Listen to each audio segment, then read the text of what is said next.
Go for it. Do it. Do it. Do it. Hi, we're live. Let me get my pop filter on because I like to pop. What up, Nicholas Clark? I see you in the chat, and sad to say Zoe beat you. She got there first today, man. Dude, it says episode 3. What's this episode? Sugar. I changed it. Apparently not. You know what? I change it now. Haha. There you go. That's called being live. What? You drinking milk from a mason jar? Voila. No, it's it's spiced. It's the what do you call it? From Chata. Oh, it's the rum chata one. It's rum Yeah. chata? It's rum chata. I was gonna say, is that new fast? Just straight coconut milk. It's called the Runs diet. Ew. Oh God. That's a little explicit. We're watching very the tick accurate. again. Watching the tick again. Yeah, we still got some more episodes to go. Shit, I forgot to. Catch up. So what are you eating? Okay, so I still have some leftover curry I forgot about. So, Yeah. what? My curry? Oh God. Oh, listen to you. My curry was delicious. You'll eat leftovers like a month later. Mm-hmm. Because someone doesn't throw it away. Well, yeah, because somebody's still eating it. All facts. She'll keep that, but then she'll throw away that she just put in yesterday too. I was like, what? But what? The blasphemy. But my curry has some broccoli slaw at the bottom of it, and then I have a chicken thigh on top of my curry. Dude, that sounds all types of nasty, but okay. You shouldn't say anything. That curry was you bought that curry for me. Yeah, but it was oh my God. But you originally fixed It wasn't cooked when I gave it to you.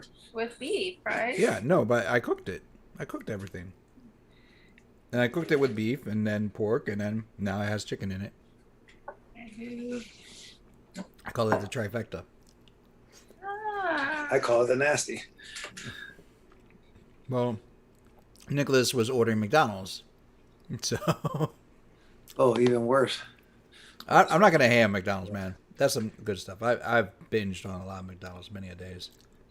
Yeah, except the last time we had McDonald's, it wasn't a good experience. No. It's like one of It those was like not. Taco Bell runs. Oh yeah.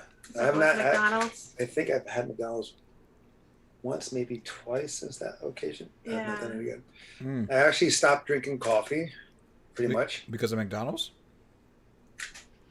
No, because of the fast. the fasting. Because He's of the being fast. Mr. Anti-Coffee. Well, it's not that I'm anti-coffee. It's just that it's just I don't have Anti-coffee. coffee gives me the runs. As soon as it touches my lips, I gotta take a shit. So excuse me for the curtain. Why are we all on this discussion? But I'm just saying that was always the case, and then through the fasting, I just lost the desire to have coffee. Green tea just. After the fast, I've been drinking a lot of water, so I've been drinking like 5 liters of water a day on average. That's good. That's good. That's good. That's good. That's what you're supposed to be on a daily basis. Mm-hmm. Oh man, the chicken is just so messy. I'm surprised you're not. I'm practically there. Okay. Oh, Zoe said TMI Angel. Oh, get you. We all take shits. Come on now. Come on. Well, yeah, but we all don't talk about it. Well, maybe we should. Maybe we should have more conversations about it. Maybe. So when did you shit today? When hasn't he? Well, that's true. He's like Mr. 3 shitter, or 6 on a good day. That's what because of the coffee. I did a couple times today. Yeah. Oh, get this. See, I think if he shits less than 3 times a day, that means there's something wrong. That's a fair statement. Okay. Well, be careful. I may have to go right now. It probably has something to do with his mood too. Maybe they're like my mood working together. Yeah. I'm in a rare mood today, so Oh, tell me about it. All right, it's 9:15. Should we go now? He's so eager. Well, Zoe, He's warning you, Alon. Well, some people, don't have the responsibility to work in the morning. Some people just can stay up all night to 4 o'clock in the morning. See? And then wake up and just go back to sleep. Some people have that luxury. You know what? He's in one of those vocal moods. I got no shame in that. Of course, this guy will sleep through a freaking. If 5 alarms were by his ear, he'll be like, you know what? You used to be the same way. Bullshit. Mm-hmm. Bullshit. I never know. You used to sleep in. I used to sleep in, but I'll wake up on throwing the alarm. I wake up, I turn it back off, or technically put it back to snooze. Last time we were there, we thought it was a wood chime. Oh yeah. Wood chime was like going on forever. Yeah, I thought it was the way. That you know what? That was a very soothing alarm. That is a funny story. That is a funny story that you need to share Zoe, with the whole group, with the whole Nicholas and Zoe. Group. You need to share that story. This guy sleeps through because they won't get it and they'll be like, "What's good?" Listen, I can't share it because I was asleep. Oh, well, okay. People could be getting murder outside. He'd be like, earthquake, what happened? I was like, beauty rest does not come easy. I dedicate. I thought time to eat. It'll be a whisper. Time to eat. Okay. Gotta get those nutrients. Yeah, they go back to sleep and ignore her. Okay. I digress. Stealing my taglines. Drink. Well, let's see. I mean, if anybody needs like a moment to jump on Disney Plus, I'd say put a 1. Otherwise, we'll jump right into it. You don't want to do a recap or no recap? No? Okay. Technically, there wasn't much to recap from last week. I mean, the most progress that was happened was through Crosshair's character. Yeah. They did like a small mission with the main crew of the Bad Batch trying to get the ship to move along and rescue it, but they didn't really have much to the story. And also, like sometimes the shows recap themselves anyway in the beginning. So. Essentially, yeah. So we don't need to do it. Okay. But Angel has noticed that the episodes. What? No, I'm trying to think of the episode. Was it? Or that the episodes are getting shorter. They are. This next one now is like 25 minutes. I think that one before last week. I think the one last was 28. week. It was 28. Last week's was 28. I Yes. thought it was less. No, because I just watched it. I just watched both of the episode 2 again and episode 3. Episode 2 was like 30 minutes. That's including the credits, of course. And then episode 3 was 28 minutes, including the credits. This is like 25, maybe 24 minutes long. And so it's just like they're getting really short and short. So I was like, what the hell? It's like we blink and it's over. But yeah. But anyway, before that, I think on Sunday, you and I discussed this earlier today, that MODOK is now on Hulu. Yes. And the whole season is already up. Okay. The whole season already up. So if you want, we can probably catch it early, like around 6, maybe 6 or 7, and just watch it straight through. How many episodes is it? 10, I think, and I think they're like around 25. Again, that's without cutting the. Unless there's stuff happening in the credits and whatnot, we could probably end up cutting a lot of time. Right. Plus there's also they do commercials on that. Yeah. So we'll see. Hulu for the commercials. I mean, you can upgrade. You can upgrade and take the commercials out. Yeah, but that always boggled my mind. Like, you upgrade to get the commercials out, but then if you upgrade to get the live TV, you get the commercials back. Oh, really? Yeah. Oh, well, of course it's live TV, right? No, I'm talking about you get the commercials back on the stream network stuff. Oh. So I'm like, Hulu, what are you doing? Zoe said they should have just made this into a movie. They should have. If they're going to cut it shorter, I agree with her. I mean, Zack Snyder did it with Justice League. Yeah, but look how long that took. Yeah, but I don't think I don't think these episodes will equal to 40 minutes or For 40 hours. 4 hours. Excuse me.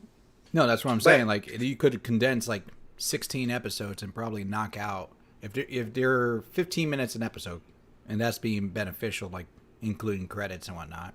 yeah, if you take the credits out and all that stuff, right, Mm-hmm. and stuff like that, it'll be a lot shorter, and then Absolutely. you can put it in. But and then you just do a chat. You just stop it where they're like in Zack Snyder, like you said, which when new episode or whatever, they can just do it like episode 2, blah blah, cut and run. Episode 3, the replacements, blah blah blah. It's like so. Yep. Well, All right. on that note,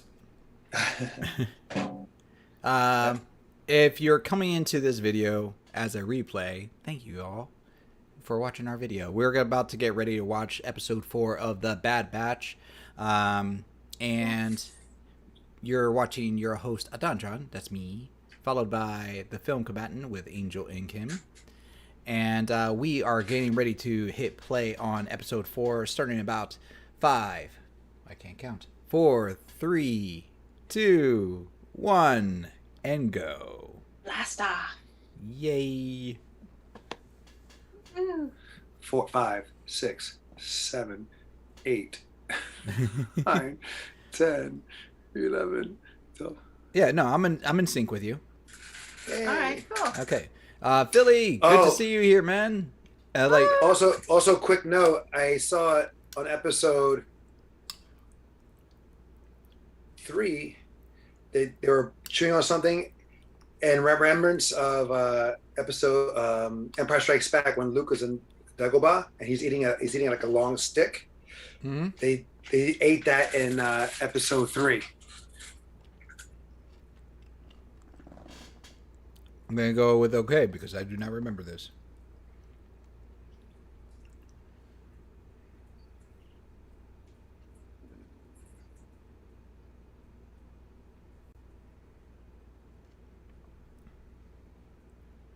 This girl's like, I don't want to hide. I want to live a life.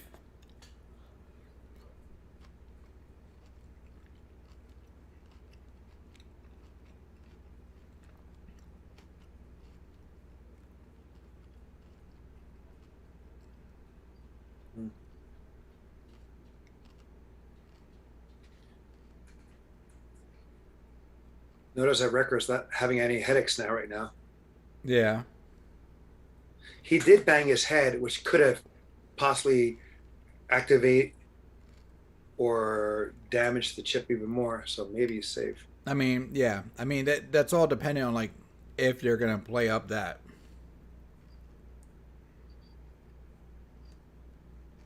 Well, if he meets another Jedi, we'll find out. That's true. Or if he hears a command. Well, he already knows the command. He already knows that command. So if he recognizes a Jedi, we'll see if that plays out. Hey! Okay, so I don't like you either. Philly Cheese and Zoe are they're basically listening to us at work. They're not watching at the moment. Thank you for your support. Mm-hmm. Well, I like to think they like to hear us talk. I do have a sexy, soothing voice. Okay. Stealing my lines, man. That's copyright infringement. I don't know. Oh no, he's the same character from Species from Return of the Jedi. I forgot.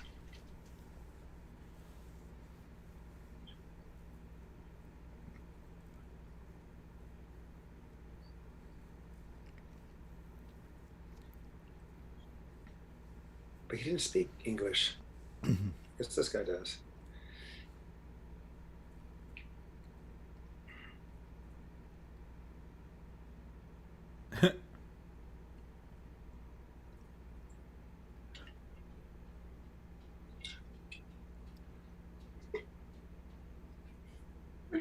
Wrecker is not a good negotiator. Uh-oh. Oh, Zoe said we're like a mini podcast. A mini. Oh, Oh. yes, Oh, okay. yes. Oh, she's here. That's clearly what's her? Yeah, that's Oh, that's clear. her voice too. Yeah. Oh, yeah. I can't remember her name from Mandalorian, but all right. Oh, Who oh. was actress Ming Na Wei? So she's after the girl. Yeah, she's a Yeah, hunter. she's She's a a bounty she's a hunter. bounty Yeah. hunter. Yeah. Or no, she's a criminal, like an assassin hitman, I believe. Bounty hunter. She does whatever she's hired for, I guess. So Yeah.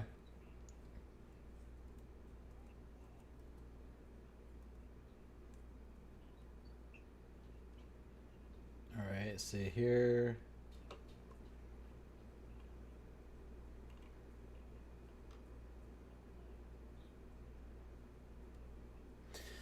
Her name's Fennec Sand. Or Shand. make up your mind. See, she calls herself still Amiga, and they call her Omega. It's kind of Because weird. that's the proper way to call her Omega. And they're doing it the improper way. No, I still think it's just because they're still playing without Han and Han kind of thing. Hmm.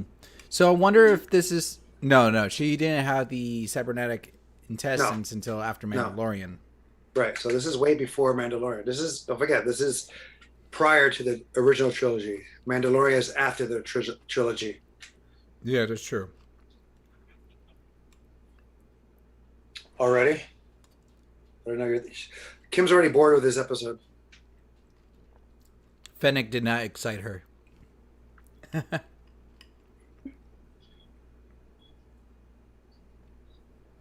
Oh, that's cool. They made him look like a cyborg, like a 3PO kind of thing. I mean, the fact that he has like cybernetic limbs, he can pass it No, off. no, smart. Very smart.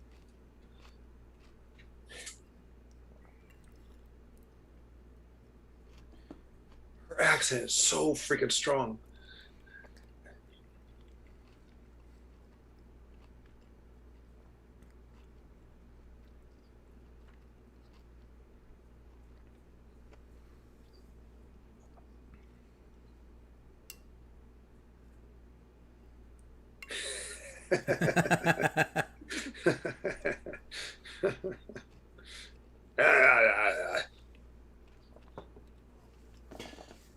Kind of sounds like me. It definitely sounds like you. That was a compliment. I don't know about that. See? So mean. Oh shit.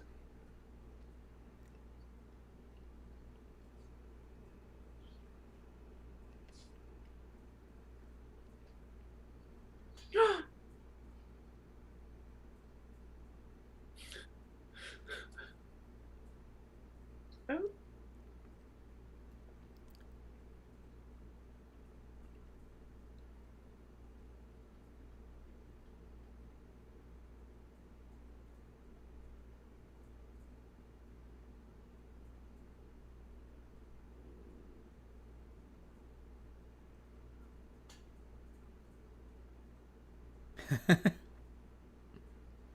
Yeah.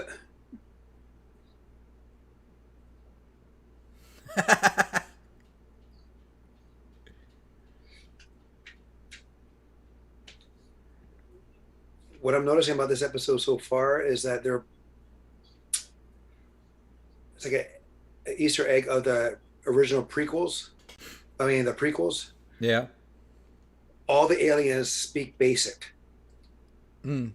In the original trilogy, you have, they'll speak different languages, blah, blah, blah. They can still understand each other somewhat. Yeah. But here, everyone's speaking the same language. So it's like in D&D, like there's the common language, and then there's like the various languages of your dialects or wherever you're at. Yeah, but but that's not how it is, though. Oh. There she is.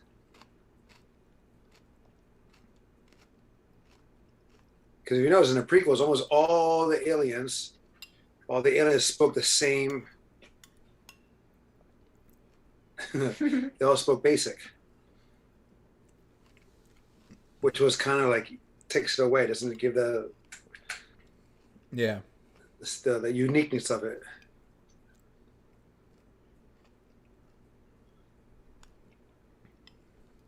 Well, damn, jeez. He's a little goat guy. Mm-hmm. Yeah.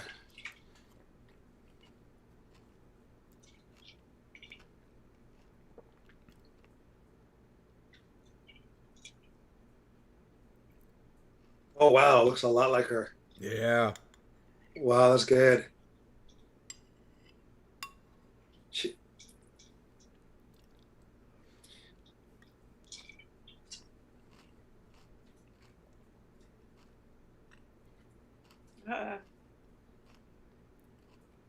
As it goes to say, children, don't go with Whatever. strangers. Yes. right? Especially pretty Asian ones. Dude, she is 57 years old. Ming Na Wen. Ming Na Wei is 57 You years didn't old. know that? I know she was in her 50s, but not like She 57. used to be Damn. the guiding light. That's where she made her start. I did not know that.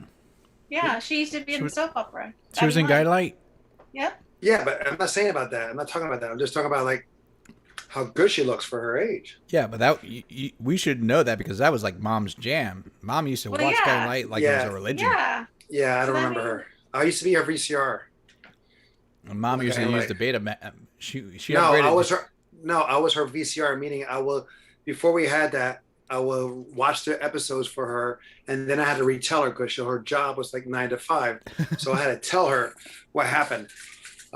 Luke and Beth, and then blah blah blah, and then Philip Spaulding had to go and hook up with his half sister he didn't know, and So that's Alan why. Spaulding was the shush. So that's why a lot. I was on Guiding Light a I couple know the times. secret. I was on Guiding Light a couple of times, by the way. I think I remember that. Were you You an didn't know extra? that? No, I was a character. Oh. Like one episode, two episodes. No, you know that. You know what? I was in Guiding Light. You were as what? One as a bodyguard, security, and also as a security guard.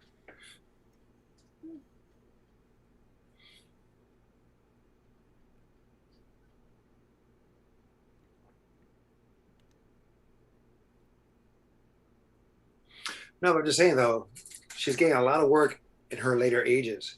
So she's 57. She's a Star Wars super fan as well. Yeah.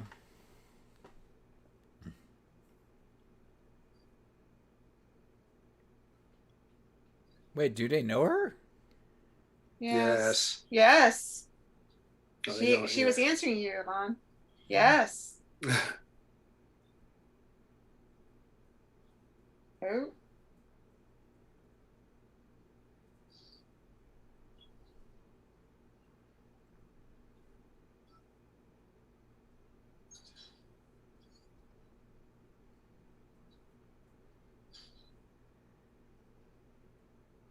Oh. Well, yeah. Hello, you should be stronger than her. Oh. How I she? mean, they're aliens. There could be one. She could be stronger.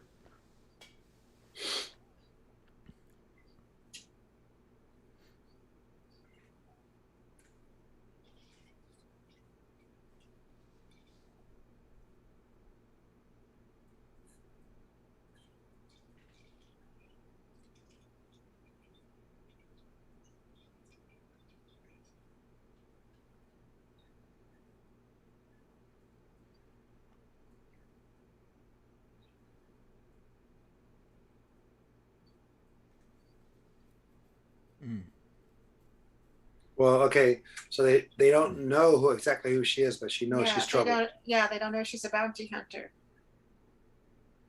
Except Omega said hunter. Yeah, but he recognized her as a threat right away. Yeah, Omega said Hunter. Yeah. not Finnick. How would Omega know about a bounty hunter? No, no. The guy with the skull face on his face, the tattoo. His name is Hunter. Oh.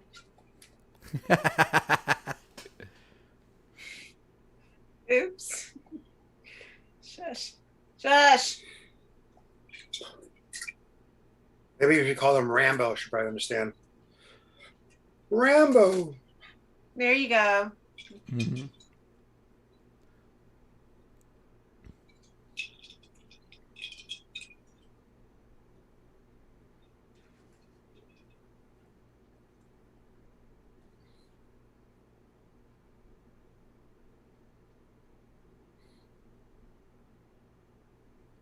Okay, so she's not force sensitive because the thing is, she has not really used anything to show us that if she's in danger, she'll use it. So that tells us, Zoe, your fears are so far put to rest. No, hey, we're not done yet. The series, because you remember, it could skip a generation This is because true. the parents didn't have it. That's true. But she has instincts, natural instincts.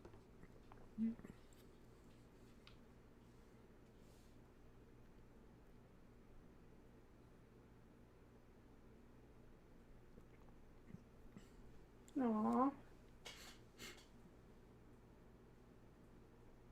Oh shit. I thought you were going to say get to the chopper. Get to the Get to the chopper. Sorry. You mess with me. Oh. Oh. Yo, poor Wrecker, man. Well, that's like a quick. keto. That's like a keto using the person's energy against them. Mm-hmm.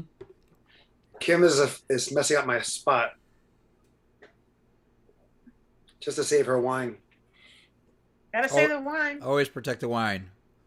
Shush! Don't support her. Don't encourage her. Unless the wine spills on the toys, that's a different story. Almost. The motorcycle parts, that's okay. It just adds, it's like a tie dye. Really?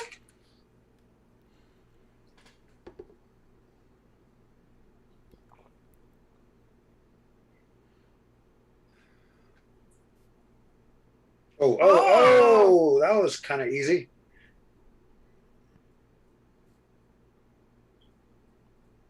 No.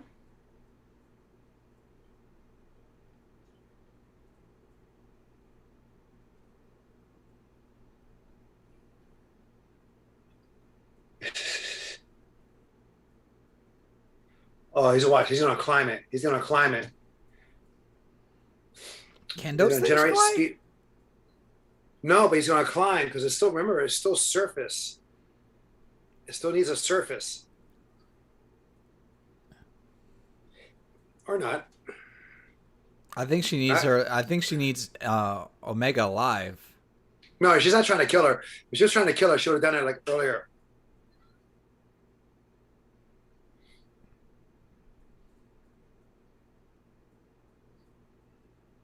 Kid did not tuck and roll.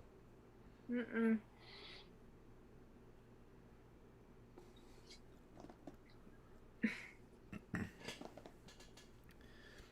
Wrecker's taking a lot of hits to the head, man. Yeah. This is a second episode where he just took a straight hit to the head.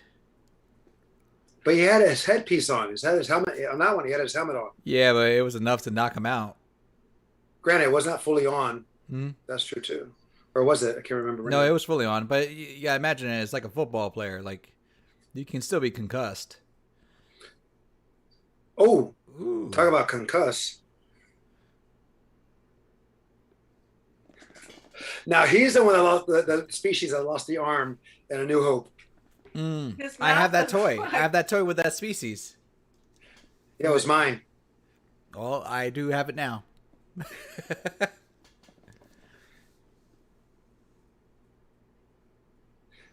Don't spill my drink.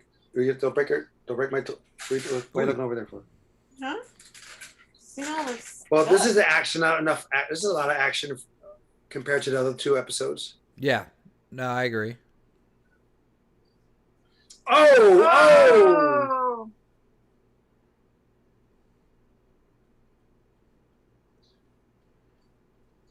That's her favorite gun. Oh! Well, damn. Oh! Oh! They don't usually show that, like, point blank shots like that. They kind of did in episode 3.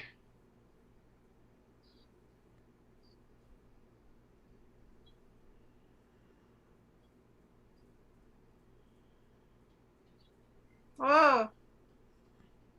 Good catch, Hunter. Mm-hmm. Ooh. Oh! Oh, he just did what Luke did. He just did what Luke did in Return of the Jedi. Nice. Did he now? He braked and let her catch up and pass. Okay, yeah, but I was thinking about the dropping the grenade.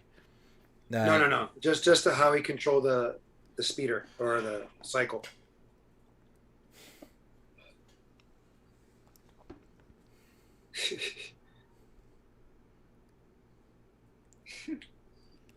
Poor Wrecker.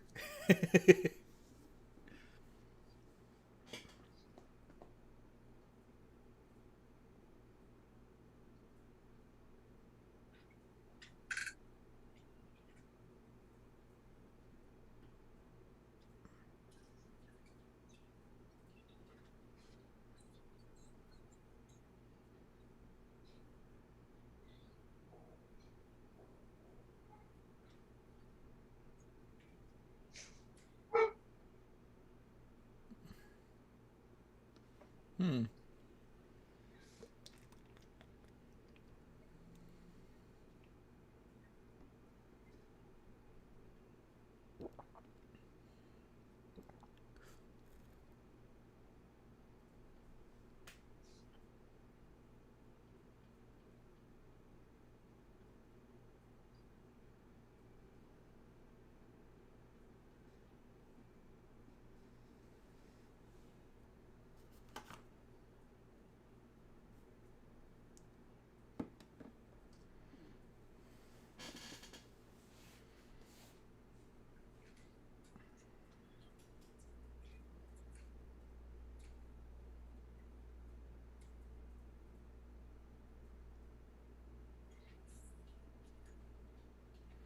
Hmm.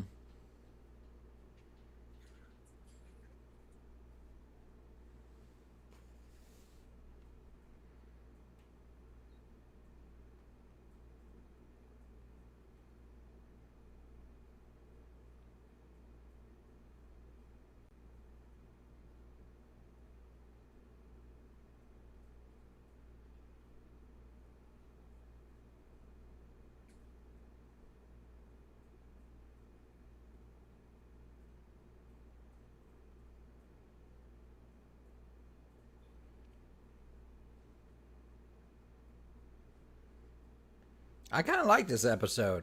Oh, I like it a lot. I liked it a lot. All right. And I think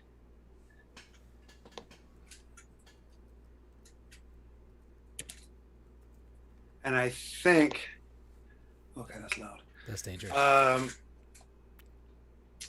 think also we'll find out why she's wanted by the ISP through this series. Because she, remember in The Mandalorian, she did say when they were about to, with her, the episode with Bill Burr, when they went to that base. Yeah, that they'll recognize her in the system for the ISP. Right. So I think we'll probably find out more in a sense of why she's wanted by the ISP. What did she do? So that'll be kind of interesting. This episode was awesome. Was in the comparison to the last 2 episodes, a lot of action. Yeah, definitely picked up. They picked it up a lot, and we get to see now a little more connection from the Mandalorian and here, which was a great satisfaction. Mm-hmm. Where we had like episode 2, the connection with of course we're already connected with the Clone Wars, but a little more with one character, Cut, who was seen in the Clone Wars, and then we saw him here in the Bad Batch, and then we see this episode where Fennec, who's affiliated with the Mandalorian, connected. So and more of course with other aspects connecting to the original trilogy. Episode 3 had more to do with the stormtroopers and the implementation of removing the clones and hiring new people into the stormtrooper group. So for episode 3, so the thing I'm liking more about this show is that they're just really connecting the dots between the various series, and this is doing actually a really intriguing way of doing it. I like this episode more because I like my action. If I'm going to watch a kid show, I want there to be a decent amount of action. And if I imagine if a kid was watching this too, they would want the same thing. This had it had a good portion of action. They introduced a new interesting character. So if they didn't watch Mandalorian, that character would still be interesting. We got to laugh with Wrecker, poor Wrecker. And honestly, not too much in story though for the episode. But granted, really? Well, it's not in a sense of story in comparison to episode 2 and 3, but it just created a new avenue or a new chapter of course, chapter was an episode, but something else. Now, new players involved. Yes. Now, it added a layer of conflict. Right. So we don't know. Also, we don't know who gave her the order, who is her boss, who hired her for the thing. So we don't know that. Could it be the Cameronians? Yeah, that's what I'm thinking. Or, well, I don't know, because the Cameronians, they let her go. Yeah. Yes, but they also. But they could possibly want her back, because remember the last episode was that they needed better samples. Yeah, because the samples that they have were degenerating. Mm-hmm. And so in order for them to successfully continue or to improve, or that they needed something better, something different. And yes, Nicholas, we did finish the episode. Oh, so the episode was short. It was short as hell. That's why. The episode is a lot shorter. They periodically have began like shaving off minutes. Yeah. But still, if you haven't seen it yet, definitely check it out, Nicholas. I did enjoy it. It was fun. Yeah, I mean, a lot better than the last probably 2 episodes. Right. But I can see how, like, where Dave Filoni learned from doing the 2 seasons of The Mandalorian, how he's put it in this. Also, he's done the same thing with the Clone Wars, where it's not always action; it's just building up. It just builds up. And then there's a sense he creates a new conflict with other characters, or bring another character back. I mean, that's what he's known for. Like, he's done that with Rebels too, right? And I love Rebels. I don't know if his influence was in the Resistance one. No, not at all. Okay, then I forgive that, because I did not sit around for Resistance. No, I tried, and I just couldn't. It was too comedic. It was like, it reminded me of the Teenage Mutant Ninja Turtles, the Fox cartoon. How it was all silly. Yeah, but I like that cartoon. Oh my god. Okay. Well, I'm just saying. In comparison to the movie, in comparison to the comic book, yeah, how kid friendly the cartoon was, in the sense of the Fox, the early morning Fox one back in the day.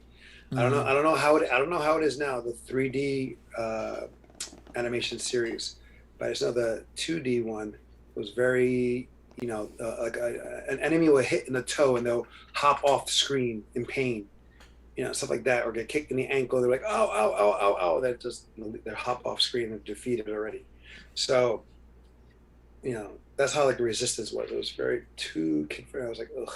Even though it was kind of cool because you had like they kind of filled in some blanks from prior to the sequel trilogy, Mm-hmm. but still bad. Um, I mean, a lot of Easter eggs that I caught on. A lot of characters or species that were in A New Hope and Return of the Jedi. That speed cycle and how it was written. Granted, I never noticed I never knew the speed cycle could elevate so high unless it's catching, I guess, from other vehicles or buildings that's catching up and like riding. I thought it had to be low on the ground, like a land speeder. And I But it and was I able, still I still because it looked like a land speeder. It no it, land a cycle. It's more of the cycle. it was supposed to be okay. Well, I mean, even like the one with Ahsoka, Tunnel. Like in one of her episodes, like she was falling because it was like she needed some ground on it. Right. Yeah, That's episode. That's the five last season. That's the last season, I think. of the last season, season What? 7, episode 5. And yes, Will Morris. Well, we did get started. I wouldn't say too early. We started close to around 9:20, give or Oh take, yeah. and then but the episode was super quick. It was a very short episode, Should we so watch it again? and then see here. Nicholas said the 3D one's good, but I want a TMNT adapted from the original comics when they were dark and serious. Right. I would love that too. The So, closest we got was the first movie. but you know what? Like if they did that original adaptation, Shredder would have died in the he died in the first issue. I'm okay with that. Well, they can rewrite it and adjust it, of course. Yeah, but then we won't get Super Shredder. You mean Splinter? Or Shredder. what? Shredder, the evil guy, died in the first episode, first issue. If I remember correctly, first issue he died Oh wow. because they wanted to get new villains. Will Morris, the Resistance is pretty damn bad. I mean, Sorry to say. Will Morris. It Wait, had wait, good wait! I have moments. to ask. Like, does anyone in the chat? First of all, have you seen the Resistance? And secondly, did you like the Resistance? I will be more curious to see if anybody Did you did see like it? it. No and no. What? She said no. No and no. No and no. She Did doesn't I like the see it? concept of what we've Uh, talked about. Did I see it? And did I like it? But again, it was more like it was meant for a certain demographic. It was, and obviously not where like Rebels or Clone Wars. It was meant to and Mandalorian. It was meant to, it was a broader spectrum of audience.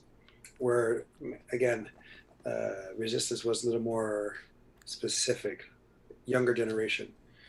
You know, kind of like the generation that likes the prequels more than the. But anyway, they saw that first, and then they saw the True. which is. So anyway, I don't mean to get on that. I'll rant my hatred on that. As we digress. Yeah. But okay, let's talk about So the Easter eggs I saw, I already mentioned. We saw 2 Mm-hmm. aliens. That was again in the original trilogy. One from the Mos Eisley station, the one that gets us cut off. That's the same species that we saw there. Lando Calrissian's co-pilot in the Return of the Jedi. We also saw there. He was the what do you call that? Portal, not the port. Port where they landed. Yeah. I guess he's the captain or conductor. I can't remember. I can't. Yeah. Remember. Like the cargo hold Cargo, manager, whatever you want to call it. And then, wait, were you talking about the one that I said I have that toy? Yeah. Okay. And then Yeah. there was, of course, like we mentioned, Fennec. Fennec from Mandalorian. From That, again, Mandalorian. That was another Easter egg. big one. That was a huge one. Again, that was a huge one in the sense of how it's related to the Mandalorian and what the Mandalorian show is going through. because again, we have a clone or a possible. Or they're trying to make clones in the Mandalorian with Grogu. Yeah. So and Omega is a clone. So you see how she relates into the both things where they're dealing with clones in Mandalorian and in the Bad Batch. So she's that like that. Oh, it's the connecting link. Oh, Will Morris. I would say it was pretty close. The episode itself was only like 25 minutes long. Yeah, right. Are we talking about the credits or without the credits? With the credits. It's like 24, 23. Yeah. So like if you cut out the credits, you're probably talking about roughly 20 minutes at most peaked. If you blink, it's done. Like you did. He probably did. Yeah. Like, wait a minute, you guys are done already. So. If you went to the kitchen to get another beer, it was done. Yeah. What we didn't see here was any more of Wrecker's headache, even though he did suffer another head trauma from Fennec. I hope that's not an ongoing thing that Wrecker keeps getting hit in the head. It may be something that's important in a way that it may trigger the chip. It may trigger. So that's probably why, he took a big one in episode 3 on the crash landing. And this one, like you said, like a football player or a boxer or a fighter, they take a big one, but then stuff after that, they get hit and they'll still like have residual effects. Residual effects, even though it's not so hard as the original, but still affects them nonetheless. Mm-hmm. And that's cool. Also, I noticed in this episode, in affiliation of the prequel trilogy, all the aliens speak English. Yeah, you did mention that. They didn't really focus on chain codes here too. But they did mention it. They had a group of people that were like excited to go for the chain codes, but they were trying to deal with like the pawn keepers and everybody else not using the chain codes. And I can see that for them trying to stay under the radar. Mm-hmm. But if I'm gambling man, I would, and I'm not, so this is probably gonna be false, but I'll be willing to wager that next episode is gonna probably be more tied back to the main stormtrooper base, the clones, like where Crosshairs is. Possibly because that's what they've been doing so far. They've been going back and forth. They've been you see that episode 2 was more about the Bad Batch, and then episode 3 was Bad Batch and Crosshairs. Here was more about the Bad Batch, mm-hmm. And so probably over there back into Crosshairs, the Empire, and the Cameronians. What's their names again? Cameronians. Yeah. So them. And we'll see. I mean, I hope it's not shorter. I hope it's like 19 minutes, because it's just like, come on, guys. It's really being annoying on that part. Yeah, no, they do need to put some more emphasis into the show. Yeah, I mean, granted, we all acknowledge it was meant for kids, but still, I know kids. What was meant for kids? Bad Batch. Bad Batch is meant for kids? The Bad Batch is meant for kids. Like Rebels is meant for kids. Clone Wars? When Clone Wars came out, I was a kid, man. It was on Toonami. So? All of Star Wars. Cartoon was on Cartoon Network, but no, but Toonami was part of Cartoon Network. But I mean, I'm just saying. But but it's I can't. You can't say it's for kids when you have dead. You see death happening. That's true. Someone got shot, and you could see like if I slow that scene down, it looked like he got a hole in his chest. Right, but you also saw that in episode 2. You saw that in Clone Wars. You saw that in Rebels. You saw a guy get burned alive and exploded in Rebels. the Jedi. Yeah, I do remember that. Yeah. So there's a lot of death happening, not overly a lot, but you see death. So I don't think if kids see that, It doesn't register. that's no, it's traumatizing because they grew to love that character, and so Kanan, that's what I'm talking about. So this is not really meant for kids. Can watch it, and they should watch it with their family who are their parents who are fans of Star Wars, so the parents can actually make it easier or help explain. Because again, we're seeing, like in the movies, dead shots happening, just or being like. What we didn't see was the village of the last episode where Crosshairs and his troop killed the innocent people. True. Right? But we saw it, we heard it happen, and we heard the gunshots, we heard the fires like that. But prior to that, single shots when they infiltrated, there were deaths right there. There were characters taken down. Well, I mean, the only thing they showed there was they never actually showed it. I mean, they showed the idea that that's what happened. They showed Crosshairs killing the one guy who said, "I don't know anything." Shot. Yeah. So like go ahead. Like when the one guy said, "I don't know anything," Crosshairs killed him right there, and he's like, "I believe you." And the trooper who was against his orders. We saw him get shot right there either. Also, and then Fennec shot the police alien.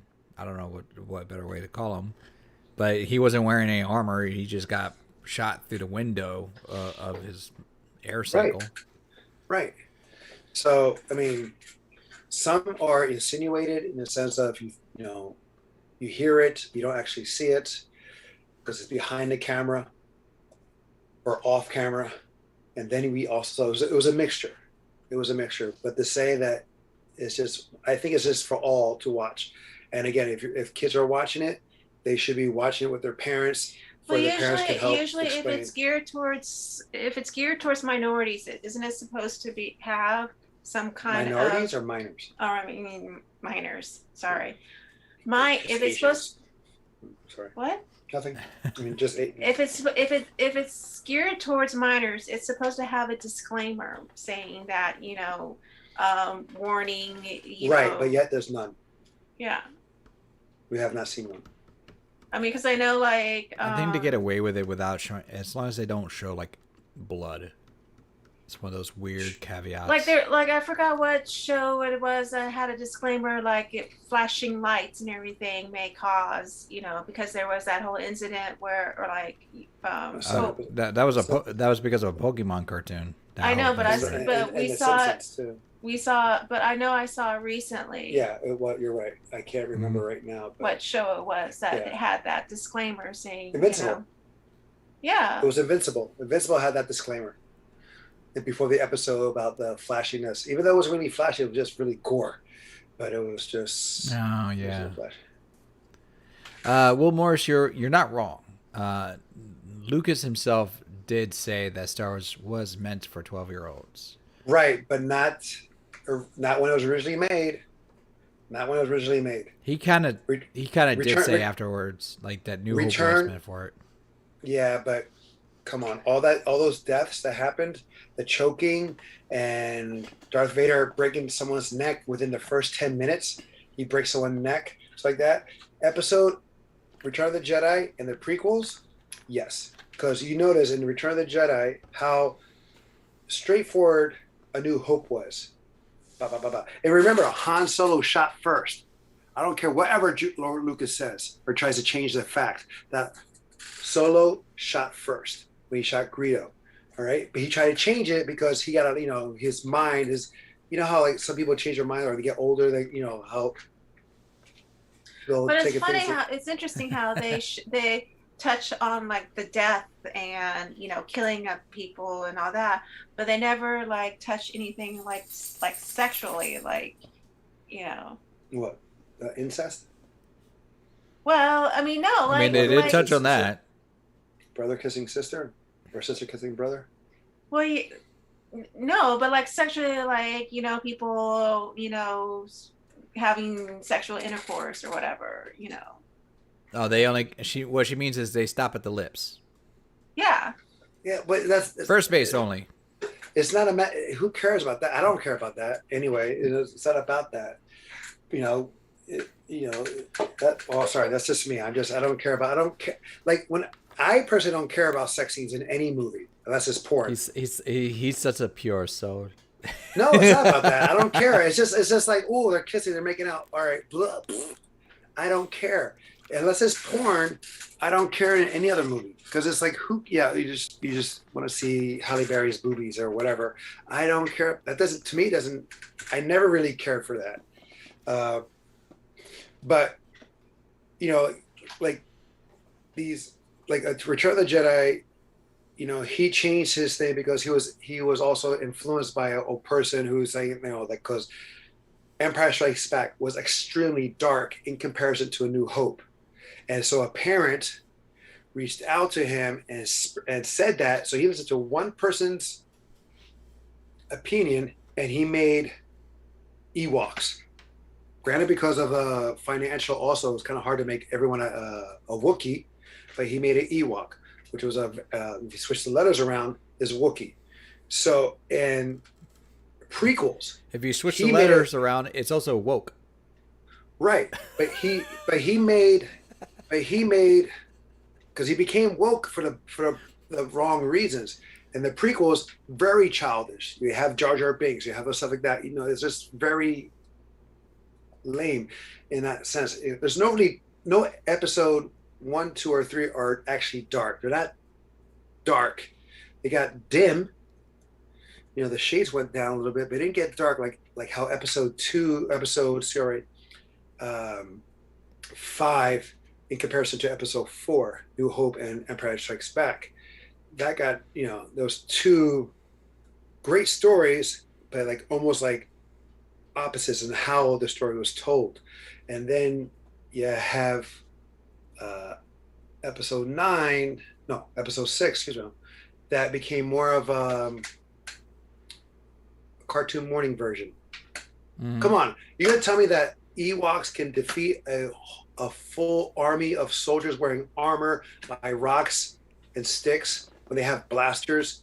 In a real world, those Ewoks would have been killed to destroyed easily, but they won over sticks and stones. Well, obviously, you never saw the Ewok movies. They use mysticism too. F that. I remember your brother. He's a realist. So. It's not that I'm a realist. It's just like, come on, they get killed by blasters. The armors are supposed to, But they did. But they didn't get killed. They got killed. They got destroyed by rocks. Mm-hmm. Oh.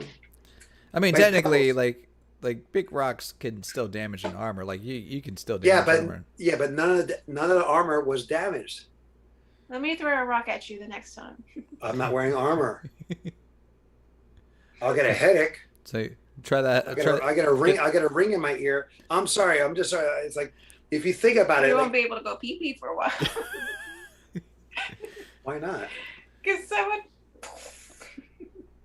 Why do you gotta be so mean? Yeah, I'm surprised he said, "Why do you have to be so violent?" I mean, you can test that out. You get the motorcycle helmet, see how much you could do. Yeah, you could. And all I do is I'll get a headache. Give me I'll get a headache, and I'll get maybe a little ring in my ear. But come on, let's be real in that aspect. They get killed by blasters. But I mean, if that's the case, that armor is crap. A lot of people have said that the armor is crap for the most part. Well, because remember, the armor got revised after the not for the clones. The clones had better armor, and then and I think they even mentioned it in Rebels, like when the stormtroopers, like when they met up with the original clones in Rebels, and I think they even mentioned you mean Rex and yeah, okay. And I think they even made a comment like the new stormtroopers, like all their armor and stuff is garbage in comparison to what they used to have. Yeah, but come on, bro. Rocks and sticks destroy a whole army. Okay, so Will Morris. I agree with you, Will Morris. Make love, not war. And Nicholas also says this is why he advocates that Star Wars films should be rated R. I mean, you don't technically need them to be R. Like Rogue One was fantastic, and it was not R. So was Empire, and so was A New Hope. Exactly. Not rated R. But the thing about it is that you can't compare them in the sense of, because of things have changed in the sense of like back then to now, where what we consider R compared to what we consider R now, it has changed. The ratings of. She's talking about like.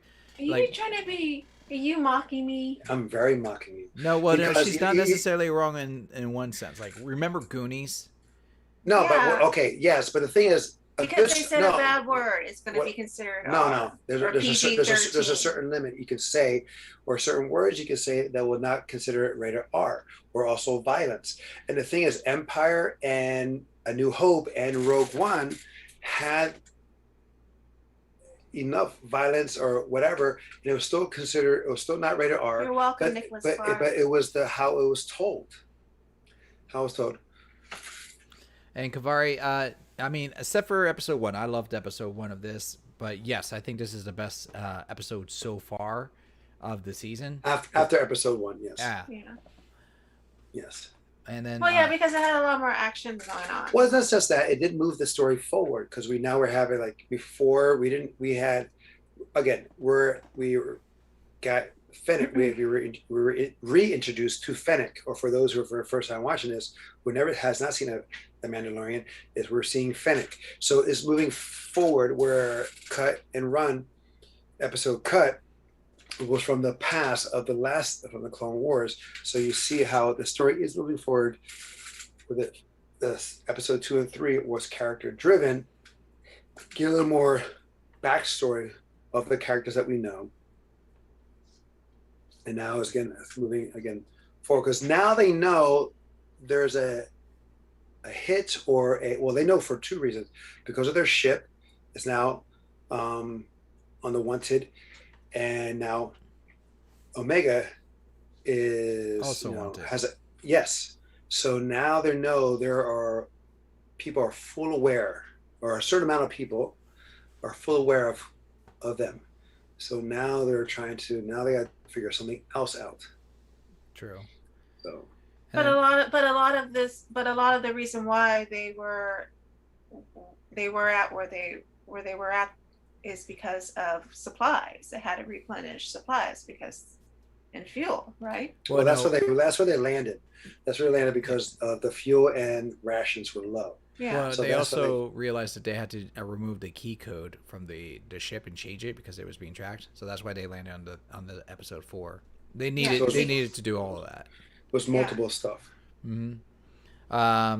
Whisper asked the question: if Sidious returned, is it possible Vader brought balance by diminishing the light side during this reign rather than defeating Sidious?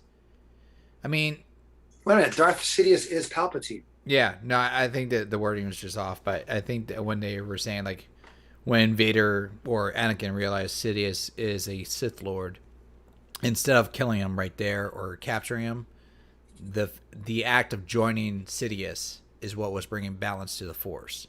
Because the Force is really a neutral power or entity, as it were. Is he talking about episode 6? I think he is. No. Because Darth Sidious is Palpatine, and I think Vader put him down episode the shaft. 3, right? No, episode 6. He threw Palpatine down the shaft. I thought he was talking about when he joined Palpatine. Oh, you're talking about you're talking about that time where before he became Vader, he was still Anakin. Yeah, yeah. And Mace Windu was about to kill him. Yeah. Okay. So, but the thing is, okay, because I'm confused. Because if you talk about Vader, to me, we talk about New Hope and on. No. Vader didn't happen until Mace Windu was thrown out the window. True. Okay. So before that, prior to that, Anakin was still Anakin. He did not turn to Vader, so he was not Vader. In Return of the Jedi, he was Vader that threw Palpatine, be it the original or the clone. He threw a Palpatine, a Sidious, down the shaft. So now that's where I'm kind of confused with his statement, because he's talking about Sidious, who was part of the prequel trilogy, and you're talking about Vader, who was part of the end of the prequel trilogy into the original trilogy. So that's where my mind is going at. Maybe I'm going too deep. Maybe I'm looking too much, but that's where I'm going at. I'm hearing you, and I heard everything you said, but I got distracted because Kavari did mention. Did you guys hear that DC has announced? I don't know. I really don't care for it. You didn't like the Injustice? I love the video games. I love the story in the video games, but to see a movie of it. No, he says it's a series. Oh well. I think it would be better. I don't know. See, I don't know. See, for me, I don't know. It's like I'm more interested in the Batman series that's with the creation minds of Tim. Who's the guy from Tim Burton? Bruce Timm, Matt Reeves, and J.J. Abrams. They're collaborating a Batman series. Oh, okay. I'm kind of interested in that. Even though I wish J.J. Abrams was not involved, Matt Reeves and Bruce Timm, that would be cool. Yeah. But I love the story of Injustice. I've read the books, and there's so much to cover. So if they do a movie, it's like, are you going to just choose a highlight, or are you going to make a series of movies? Because that I think should be rated R. Because that was a serious storyline. A lot of people were getting wrecked and killed. Now, aren't those the latest DC animations? They're rated R, aren't they? Some of them are rated R. I think. Yeah, they are. A lot. Some of the like Hush and was it Ninja Nuns? Bat Blood. Bad Blood. Okay. Mm-hmm. Oh, Bad Blood, yeah. So like they did have rated R in those movies, which reminds me, I have to watch The Long Halloween. They're releasing that. I'm so excited for that. Right. To Whisper, I think what you're saying, because he says our point is that if Sidious returned in the Rise of Skywalker, when was Anakin supposed to have fulfilled the prophecy? I don't think is more about Anakin, but of Skywalker. We had Luke Skywalker at the end of Return of the Jedi, who kind of fulfilled the prophecy, which led to Anakin fulfilling the prophecy. But then you have Rey taking on the name of Skywalker, who fulfilled the prophecy of returning balance. Mm-hmm. Her lightsaber is yellow at the end of Rise of Skywalker, which in canon, legend, what have you, Star Wars lore, yellow lightsaber represents balance. Also, she kind of the gray Jedi, where she is kind of grayish in her costume, her outerwear is kind of brown, kind of earthly grayish. So her clothing also signifies that there's balanced hair. So she's the one, because also remember, she's a Palpatine and a Skywalker taking the name. So she's the balance of the two in that sense. So that's how I see it. I could be wrong, of course, but I also thought, I don't know if I told Adan, I know I told Kim that like how the sequels became to fruition. I keep saying that name wrong. Is shush, Alan. I heard you giggle. Not the name, the word. That's you too. When in Empire Strikes Back, when Luke goes to save his friends in Cloud City, he leaves Dagobah, and Obi-Wan says to Yoda, "He's our only hope." And then we see Yoda take a moment, close his eyes. He meditates, and he can see the future. He goes, "No, there's an other." Now, granted, we thought in Return of the Jedi that it was his sister, Leia. But what if that he saw so far in the future that he actually saw Rey? He actually saw Rey as the one to return the balance. What if that was the case? That would be dope as hell. They used that little moment to help write the story or write the trilogy of the sequels. I think that would be cool. I could be wrong, but that's how I see it. That's how it makes a little more sense of the sequels. Love it or hate it, that's how I see it. That makes a little more sense of how he saw the future and recognized, okay, no. But again, she's a Palpatine, but also a Skywalker. Yeah. The two making the balance. So that's my theory. All right. I'm not saying your theory is wrong. It's a theory. Yeah, it's a theory. You heard it from somewhere, didn't you? Whisper asked, back in 1999, was it known by the audience that Maul's master was in fact Darth Vader's master from the originals? A lot of people know. They couldn't really see the signs. They couldn't recognize the voice. And they couldn't put two to two together because everyone needed explanations for everything. The thing is, Darth Vader took a name because that was his Sith name. Sidious was his Sith name, was the Sith name for Palpatine. When Palpatine became in power, he said, screw that.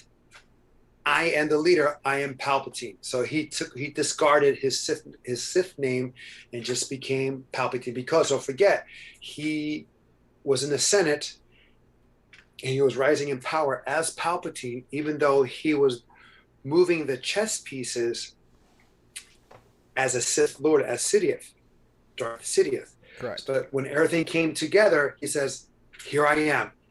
I'm the leader of everything." And he's disregarded the Sith name while he maintained his true name. Because remember, he was still Palpatine. He was just like Bruce Wayne and Batman. He just took the mask off. I'm Bruce all the time. Where he's saying I'm Palpatine all the time. And no one ever knew who Sidious was. Only the Jedi knew who Sidious was. They didn't know it was Palpatine. So he just disregards this. This is me. I'm Palpatine. I'm everything. So that's fair. Nicholas Clark, he agrees. His theory. Oh, did you see they finally have a Rey lightsaber at the park too?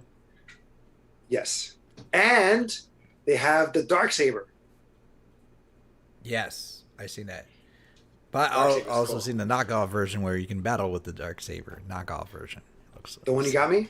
No, the little Darksaber handle. You can get one, and then you can get it where it has the blade, but that blade is not going to be battle ready. So they have it swappable where you can put a regular lightsaber blade in there. Well, that's when you want to hit things. But if you don't, if you're going to play with Bandit, I would put the regular lightsaber blade in there, and then if you want to display it. Right, but it's too sharp. So the thing is, if you hit it on another blade, you may crack your opponent's. No, it will crack. Their blade will crack first. The one that really? has, because the way it's cut and designed. Okay. But it's designed that the light will go through, and it'll show the crackle going through the blade. Because it's supposed to be unstable, almost. Right. But when you substitute it, boom, then you have the solid blade. And they got ones that have the graphics built into it, so it's still kind of cool. But I digress. What's going on? See here, Yoda said in episode 3, they may had misunderstood the prophecy. Therefore, our theory is that Anakin brought balance with his reign rather than Lude. I imagine he means Luke defeating the Sith and Vader sacrificing himself. I mean, in a long story, you could say Vader was still bringing balance. He thinned out the Jedi and he kind of took out Sidious. No, I mean, of course, definitely so. Because when he decided to throw Palpatine, aka Sidious, down the shaft, he became Anakin again. Mm-hmm. He was no longer Vader. He returned as Anakin. So that's totally legit in that aspect. But who was the catalyst? It was his son, Luke. True. that did it. So you can say, but still, it's a Skywalker, Anakin Skywalker, Luke Skywalker, Rey Skywalker. It was still a Skywalker that brought the balance. Be it either way, what have you. So if Luke wasn't there on the second Death Star,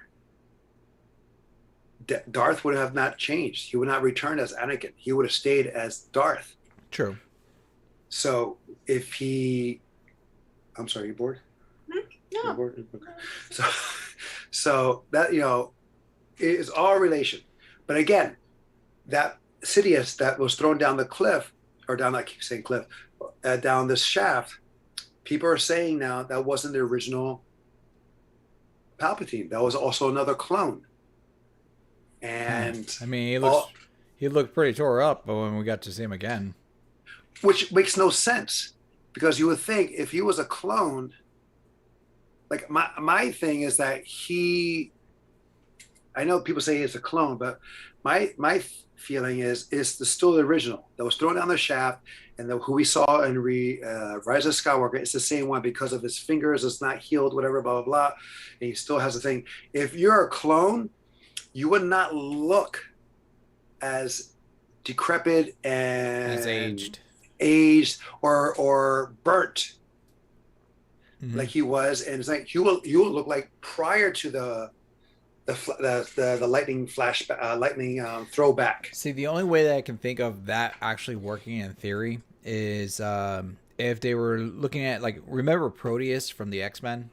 Like he would jump from host to host. He was a villain character, the son of Moira, a McTaggart. I want to say he was the son of Moira. Sounds like Jericho from the Teen Titans.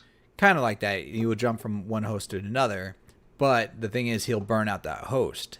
Well, that's how it was in the Dark Empire in the comic books. Uh-huh. That's how it was, because the Sith energy will eat you up, because it's eating. The evil is just killing every living cell in you.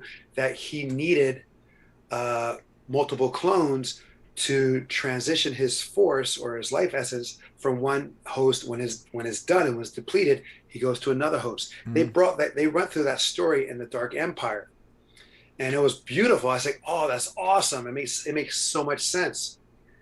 But they didn't. They just said, screw it. They made it part of Legends, not canon. But that's how it was for Palpatine in the comics prior to the sequels. That he had the clone thing developed because he knew that his body was aging rapidly and decaying, that he needed a clone to shift every time. And so I was just like, but again, why would you clone yourself as an old burnt up fried chicken? Speaking of clones, that brings up MODOK. Yes, that's what we're going to watch on this coming Sunday. This is true. For those who don't know, MODOK used a tactic because his body would deteriorate, and he would swap his brain from one clone to the other, and only because he can't house his mind in a better clone, so he always looked the same. His mind was too big. Sorry, go back to that later, but I'm going to answer some questions from Whisper and Will Morris. Fair enough. So Whisper, then again, is it possible that Kylo was the Skywalker who brought balance to then Rey? Not really. Because, sorry, can I make you more comfortable? Sorry. He brought Rey back to life with his giving his life. You can say indirectly, you can say the same thing in a sense of how Luke was able to motivate Vader to turn back to Anakin. You can say that. So you're not wrong, but not right. And for Will Morris, come on, let's be real. Rey is not a Skywalker. Only in name. Only in name, just like an adopted child. Well, she's asleep. She didn't see me point her. But like Kim, she's adopted. Her name is her last name is different, but she's still that person. She's still Mayfield. Okay, so yes, What? What are you trying to say? What are you trying to say? Well, I'm just saying, like, he's using it as a real life reference. Ray, because someone's arguing, debating me that Ray is not a Skywalker, but she is by name, because like how you, an adoptive child, is, her original last name is not Mayfield, right? But she is a Mayfield. Why? Because she was raised and she was loved by people who are named Mayfield.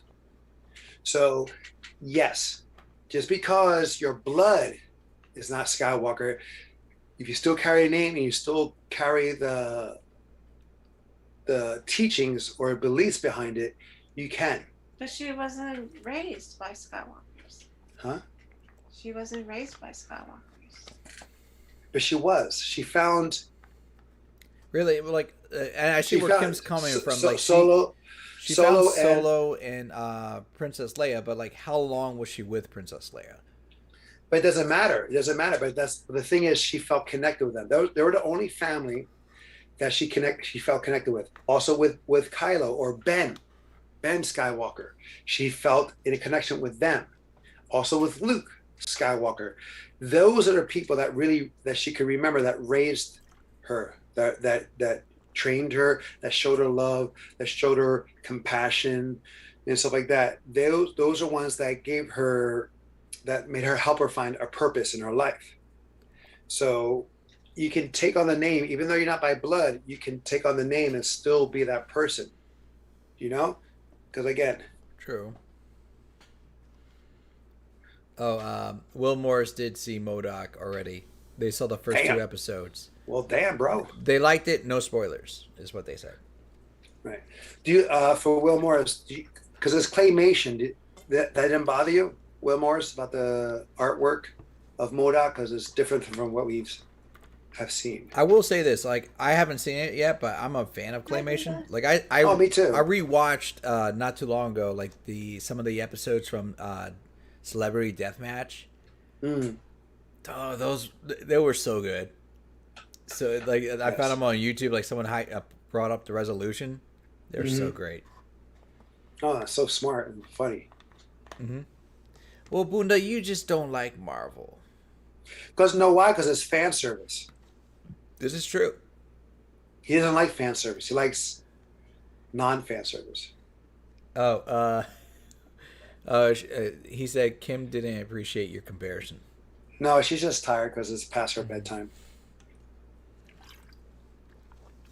You don't have to stay, man. You can leave. It's okay. You don't have to stay like, oh, I'm gonna. Oh. Kim, you can leave. You can stay or leave whenever you like. No, I'm just listening to Angel over here. That's right, because she finds your voice so soothing, brother. Apparently so. I have the power to make women sleep. So Wilmore says she wasn't originally adopted by any Skywalker. She took their name like some psycho lady person. Yeah, but you know what I mean. Now, Will, you're just trying to be a little more like blah blah blah. But by technicality, she wasn't adopted. No, but I know. But she took the name, and it says, and she took the name to honor the Skywalkers, to honor the legend, to honor the family name, which is fine. I mean, whatever. But I'm just saying, is somewhat in some similarities to how adoptive children do take the names of their adoptive family. They don't keep the name. Like I could have got my name changed. My name could have been Rodriguez. It's true. But I didn't, because it was my choice to keep it, but I could have, Did your father like legally adopted you? You mean my stepfather? Yeah. No. Okay. He's my father. He doesn't have to legally adopt me. He's my father. No, but some people do legally adopt. Right. Stepchildren. Yeah, but there was no need for that. I kept my name, but I still called him my dad because he was my dad. Yeah. But no, like you were saying that you could have changed your name to Rodriguez. That was at the time of like I said, marriage, I could have, but I didn't. I'm sorry. That was like when Mom got married to Dad. Like you could have made that choice, or I later could on. have. I could have made a time anytime I wanted, but the thing is like there's no reason. No reason. I felt there was no reason to change my name because I knew who my father was, and True. that was Jose Rodriguez. So there's no need for me to change my name when I know it is. I just kept the name because I just kept the name. But again, that was my choice. No one. No one really pressured you for that, neither. No, and Dad didn't ask to adopt me. So it was all he knew who his son was. Yeah. Before you, he knew who his son was, and I knew who my father was, who my dad was. So it was like it's all good, you know. True. Yeah. Will Morris does say claymation didn't bother him, but if you did not like Robot Chicken, you might not like it. Oh, I love Robot Chicken. Yeah, I get Robot Chicken's fun. Even though that's not really claymation, that's more posable figures, right? Some is claymation, but some of it is claymation. It's stop motion. Stop motion. There you go. Yeah. So some of it was claymation, some of it's posable. The figures, it's definitely stop motion. And they have the mouse like separately with like a piece of paper. Yeah. But this I think is going to be claymation for MODOK. Yeah. But I'm okay with it. Like the concept is what's interesting to me for that show, and it's a change of pace. So that's why I would say it's not quite fan service because it's not your usual take on what Marvel does, and it's not meant for kids, if I understand correctly. Will Morris, can you tell us this? Is it part of the MCU?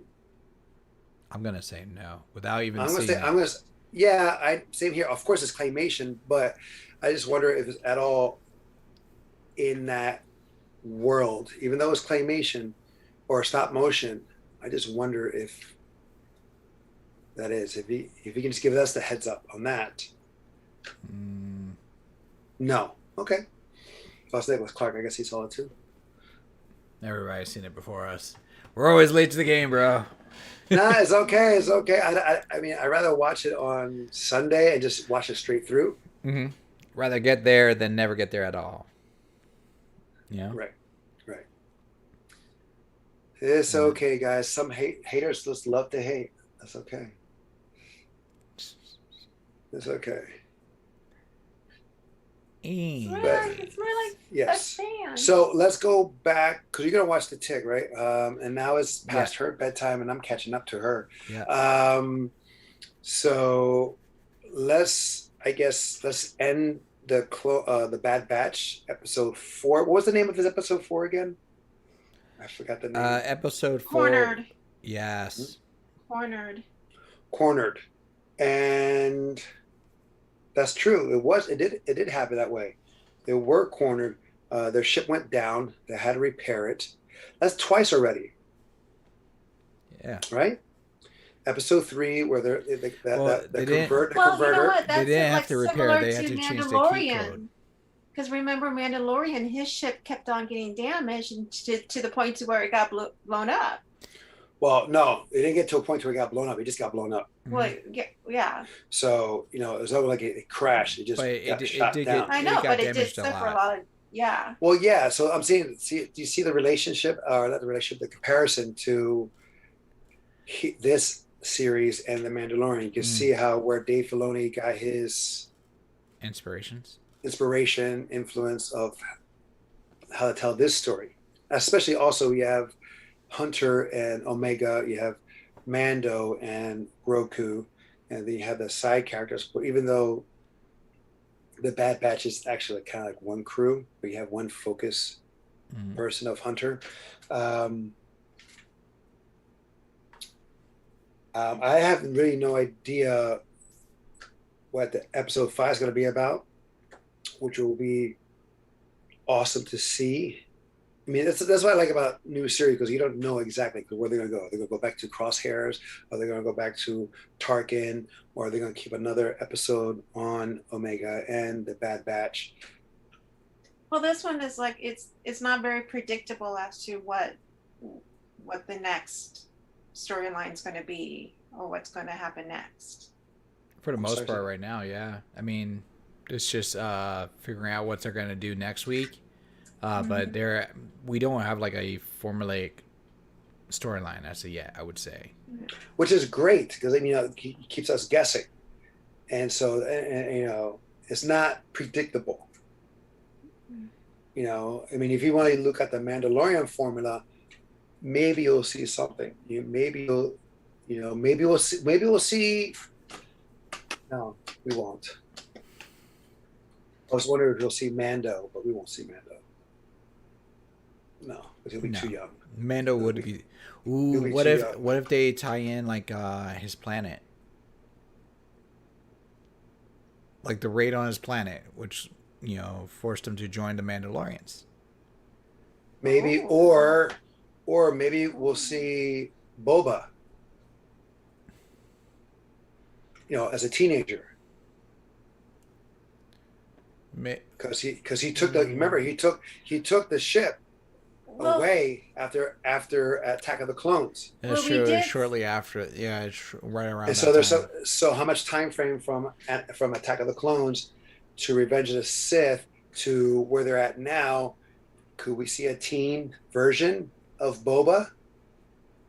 Well, we did see a theory where they introduced the idea of Baby Yoda and Omega and the coincidence between them. Yeah, but with experimenting on Baby Yoda and the cloning and with Omega. But Grogu is not a clone. They wanted Grogu for sampling.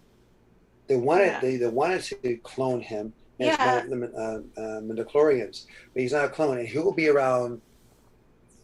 What? He'll be around 35, like that, because him and Anakin were the same age before he turned to Vader. All the stuff, they're around the same age group. Even though he was more like a tadpole by then. By that time, yeah. Well, if you call it whatever, but he was really small. They age very slowly. Because remember, in Mandalorian, he's 50 years old.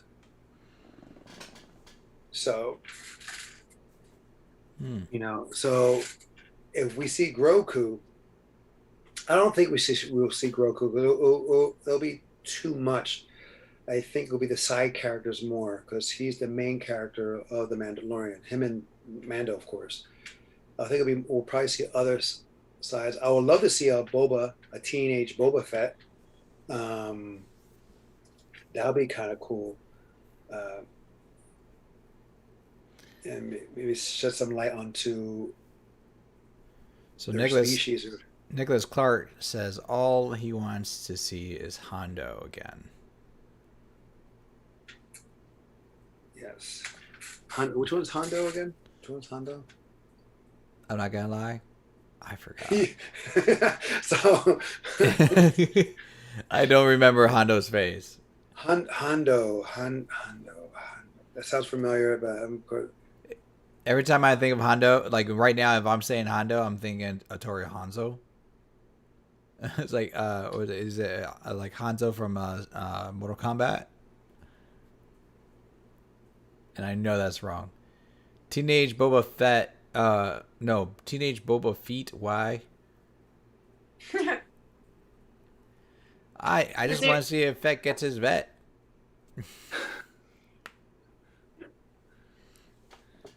I'm trying to give me a drum roll. Oh, Hondo, he's from Rebels. Hello, in Clone Wars. Duh. Thank you. Hondo is the smuggler, the alien smuggler. Oh, that's Hondo. Yeah, he was cool. Oh, yes. Yeah, from Rebel. Yeah. He was a cool character. If he comes back, I would love to see that too, because he was in Clone Wars and Rebels, so that will be a nice tie in there as well. Hondo was a teenage Boba Fett. Why not? They're all clones of Jango, so it'll be kind of cool to see that relation too, in the sense of. But we also find out what Boba Fett was doing in this time frame, because we're going to have soon the book of Boba Fett anyway, the live action. True. with him and Fennec. Mm-hmm. So yeah, they never show like the young Boba Fett's like growing up. Like they did in Clone Wars. do they? Yeah, they did in Clone Wars. I saw It that was like that. sparingly. Yeah, but it was time. Yeah, but we didn't see a teenage version or an adolescent version. So that'll be kind of cool. Again, it's just tying in the pieces, just showing it. Like it'll be like a one episode cameo probably. They cross paths and stuff like that. Maybe that's how we'll see how Boba knows Fennec, because remember he saved Fennec in Mandalorian. Yeah. Remember that he gave her the robotic torso, and he found her on Tatooine. I thought that was because he was tracking Mando. Yeah, Mando. Yeah, but he left. So why was he be tracking? Why would he be? He was if that was the case, he will still be tracking Mando and left Fennec to die. Could be another. Oh, I don't know. Like. So you can see that there could be if they see, because who was she communicating with? Maybe they're working together. Maybe he was so young that he couldn't really do the work yet, but Fennec could. So he was the go-between, the middleman, before he could become of age to do the proper, bounty hunter skills, something like that. Or maybe she taught him. I mean, you never know, because again, we have plenty of episodes left, and again, we don't know who she was talking to. So there was probably in this series, we'll see a possible history with them. And like I said before, we have the book of Boba Fett coming up, and they're together. They're a team again. So that'd be kind of cool. I can see that. See here. Kill Bill reference. I'm trying to see. What was the Kill Bill reference?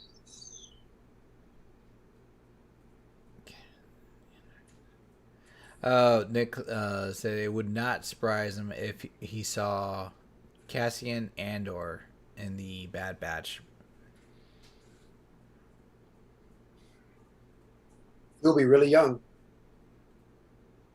He'll be really young because again, Cassian was just right before A New Hope. All that happened just right before New Hope, and he wasn't that old. What about if they tied like this story arc where it was like Bill Burr's character?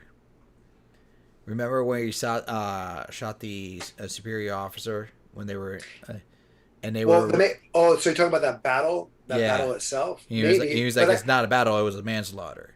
Right, but that also could be in the Cassian's live action show, because they're doing a prequel. They're coming with a prequel of Cassian, so we may see that as well. So we have a few stories. We have Ahsoka. We have Cassian to fill in the spots prior to Rogue One. And we have, again, more episodes of here. Well, Morris thinks the Andor show is going to be going to be good. Oh, I agree too. I mean, but it's kind of cool to see the same character play a younger version of himself. Mm-hmm. I think that'd be kind of cool. But it'll be, we'll just, we'll see how that goes. But I mean, again, Bad Batch is doing very well, and I'm glad they made this episode more of an action episode. And I'm glad that we saw Fennec come in, and it's great. And again, no force wielding, no force sensitivity shown yet, which is also great, because that could be also tiresome. Yeah. Well, and you know what? I'm okay with the lack of force. The lack of force wielding. That's what I liked about Rogue One. It didn't really have that, not until the very end, and even at that, Vader. That was it. Even the guy who was like, "I'm one with the Force, and the Force is one with me." that technically he did not use the Force. He was just trying to channel it. But he may have used the Force. He may have used the Force, but he didn't think he was worthy. You know what I'm saying? Because you have some people who are Force sensitive, but they see themselves still, they see themselves in a negative way, that they're not worthy enough to have it. Because you notice, like, he dodged Ray. He blind for being a blind man. He dodged shots. He was able to attack, cover distance, stuff like that. Yeah. So, and so that could be, we don't know, but it will be a good thing, because everyone has some kind of Force ability one way or another. Some adopt it very well, or some don't. But like, in my opinion, I think that Poe Dameron, the way he flies, he's part of the Force in that aspect, where it's just very limited in the sense of his flying skills. Like Anakin and Luke was very good at flying, and they used the Force with that.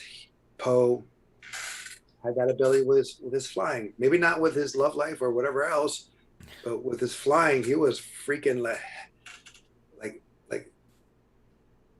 pun intended, light years away, of everyone else.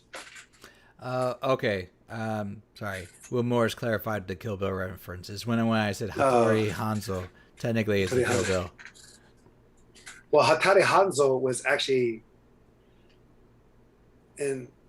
on his own. Sonny Chiba played Hattori Hanzo like in 8 movies in Japan. And so Quentin Tarantino honored that character by using including Hattori Hanzo in Kill Bill with the same actor who played Hanzo. So, that's kind of cool. That's a nice little thing that Tarantino did. The Force is overused in some sense, but then again, it's not. We always see the Force push, the Force choke, but we don't see the freeze frame like Kylo did, or the light speed like we saw in the prequels. Mm-hmm. They just show a little bit. They always go back to the high jumps, the mind tricks, and levitation. Mm-hmm. That which is kind of basic and redundant. So, but the other stuff, like, we'll see it for a glimpse and then we'll stop. But like, and honestly, like, Munda's not wrong here. Like, Poe is a good pilot. Force had nothing to do with it, I would say. Poor child. No, really. I get, like, everybody says, like, the Force is a part of everybody's, like one with the universe and everything like that nature. But there are ones that are, like you said, more actively in tune with the Force, or innately able to use the Force, whether they're conscious or not. But just because they're good at something doesn't mean they are actually using the Force. Okay, so to debunk that, so you mean to tell me that he doesn't have to know he has the Force in order to use it. You just do. Anakin didn't know he had the Force until he was told. Mm-hmm. No one told Poe he had the Force, but he just had instinct and connection to his flying and to his ability to shoot and all that stuff, and be the ace pilot that he was. You have Finn, who was told about the Force and all this stuff, and then believed he had the Force. Yet we saw nothing that told us that, except that he knew how to turn on a lightsaber, which is only a button you have to touch. Anybody could turn on a lightsaber. Han Solo turned on a lightsaber to save Luke, to put him into the Tauntaun. Yeah, but you could also make the argument that that Finn was more in tune with the Force because he decided not to go down the dark side. In that early scene with Kylo Ren, slaughtering the people, he decided to not hurt people. Yeah, but then you're going to tell me that all those other deserters in Rise of the Skywalker who did not follow orders as well are also Force? Yes, that's what they tried to say. they literally had a conversation on the ship where they were like, "Yeah, we had the same impression. We had this thing," and he's like, "That's what happened to me." You know, What of the Force or not wanting to follow orders? well, they kind of had both conversations, but like it was like not wanting to follow orders because they didn't want to believe, and they had like an impression, or they had this feeling, and that was the So Force. they had to have the Force. So you're telling me that they had to have the They were Force. influenced by the Force. This way they were saying. So you wait a minute, hold up. That reasoning is bullcrap because you're telling me that you're telling me I'm just that saying this is what was in the movie. But all right, because I watched it a couple of times, so more than one time. So you're telling me that they had to have the Force to tell them the right and wrong. They just couldn't figure that themselves. I mean, the Force, like if you're more prone to the dark side of the Force, you're more Because remember, towards one side versus like the because positive. but the thing is, they're these kids, just like how the Jedi did with their youngins, they took them away. They did it in a more forceful way, but the New Order took kids from their families. They kidnapped the kids from their families and made them into soldiers. Yeah. Right. So they just pretty much did what the Jedi did in the prequels. You know, they didn't kidnap them. They just told them that, well, they kind of kidnapped them in a sense, but they told them it's like, we'll make these guys, they're force sensitive. They'll make them so like that. No, they just force kids because just like they do like in South Africa, they'll take the young kids and brainwash them and make them killer soldiers. Yeah. Stuff like that. So that's what the New Order did. But you're going to tell me that they were force sensitive not to say to know what right or wrong. What if like that's wrong? I don't want to kill innocent people. This is what you did to me when I was a kid. You did it to my village when I was 5 years old. So no, I'm traumatized by that. I can't do that. I can't do what you've done to me. You don't need a force for that. But for a pilot to fly around like that, because remember, because we've seen it. We saw it through all the trilogies. Anakin was a top pilot. He used the Force to do that, but he knew he had the Force behind him. Luke was a top pilot. He didn't know that yet at the moment, but he was able to do stuff on his land speeder and other stuff right away. He knew how to fly the X-Wing, never had a lesson. No one told him how to do it, but he got to the X-Wing and flew it off just like that to destroy this Death Star. Then you have Rey, who is the Force, and Kylo, who know how to fly stuff. Like he saw Kylo flip his ship just like his grandfather did in the prequels, and you have Rey just get into a ship and knew how to fly, knew how everything worked just like that. So you're going to tell me that Poe is not force sensitive in the sense of just he knows how to fly and just and move his way around just because he just knows how to, he's very good at that. Come on, dude. He's in tune. It's like when everyone has, and you don't have to have martial arts, a study of martial arts to reach a moment of Zen. You can draw something and just be lost in it and draw something that's beautiful. You even know you did it. It just happens. You just be creative. You can run and not focus and not feel the pain. You just run. It's like a runner's high. That's a moment of Zen. That's a feeling of Zen. You can jump at one time without even thinking about it. You just jump. You jump as high as you could, not even trying. But again, everything just connects. Another example, you have Michael Jordan, the best ever there was, arguably, still to this day. He had moments of Zen because he just went into it. He was a competitive by nature, but he just did things that no one else could do it at the time because he just went into it. I'm not saying he had the Force, but he reached moments of Zen, of just completeness, just let things happen. And I know she's asleep. So that's her moment of Zen. So what I'm just saying is, even though they don't want to talk about it, you just can't deny that you had Poe who had it without even knowing he had it. No one told him you're strong with the Force. The Force is with you. No, he just did it because that's how it was. That's how it became for him. He just knew how to do it. He knew how to fix ships just like that, just like how Rey fixed ships, stuff like that. They'll say, oh, he was a smuggler and stuff like that. Like, come on, you didn't know that he was a smuggler, or he was like a Hans back in the day. You found out on the third movie. The sequels is a beautiful mess all throughout, from episode uh, 10 to 12 is a beautiful mess, but there are some things that I feel that people overlooked or whatever because it wasn't said. Not everything has to be said or explained. We didn't care in the original prequels, original trilogy, excuse me, who Palpatine was. We just know he was the Emperor, and we just know he was the head bad guy. We didn't care.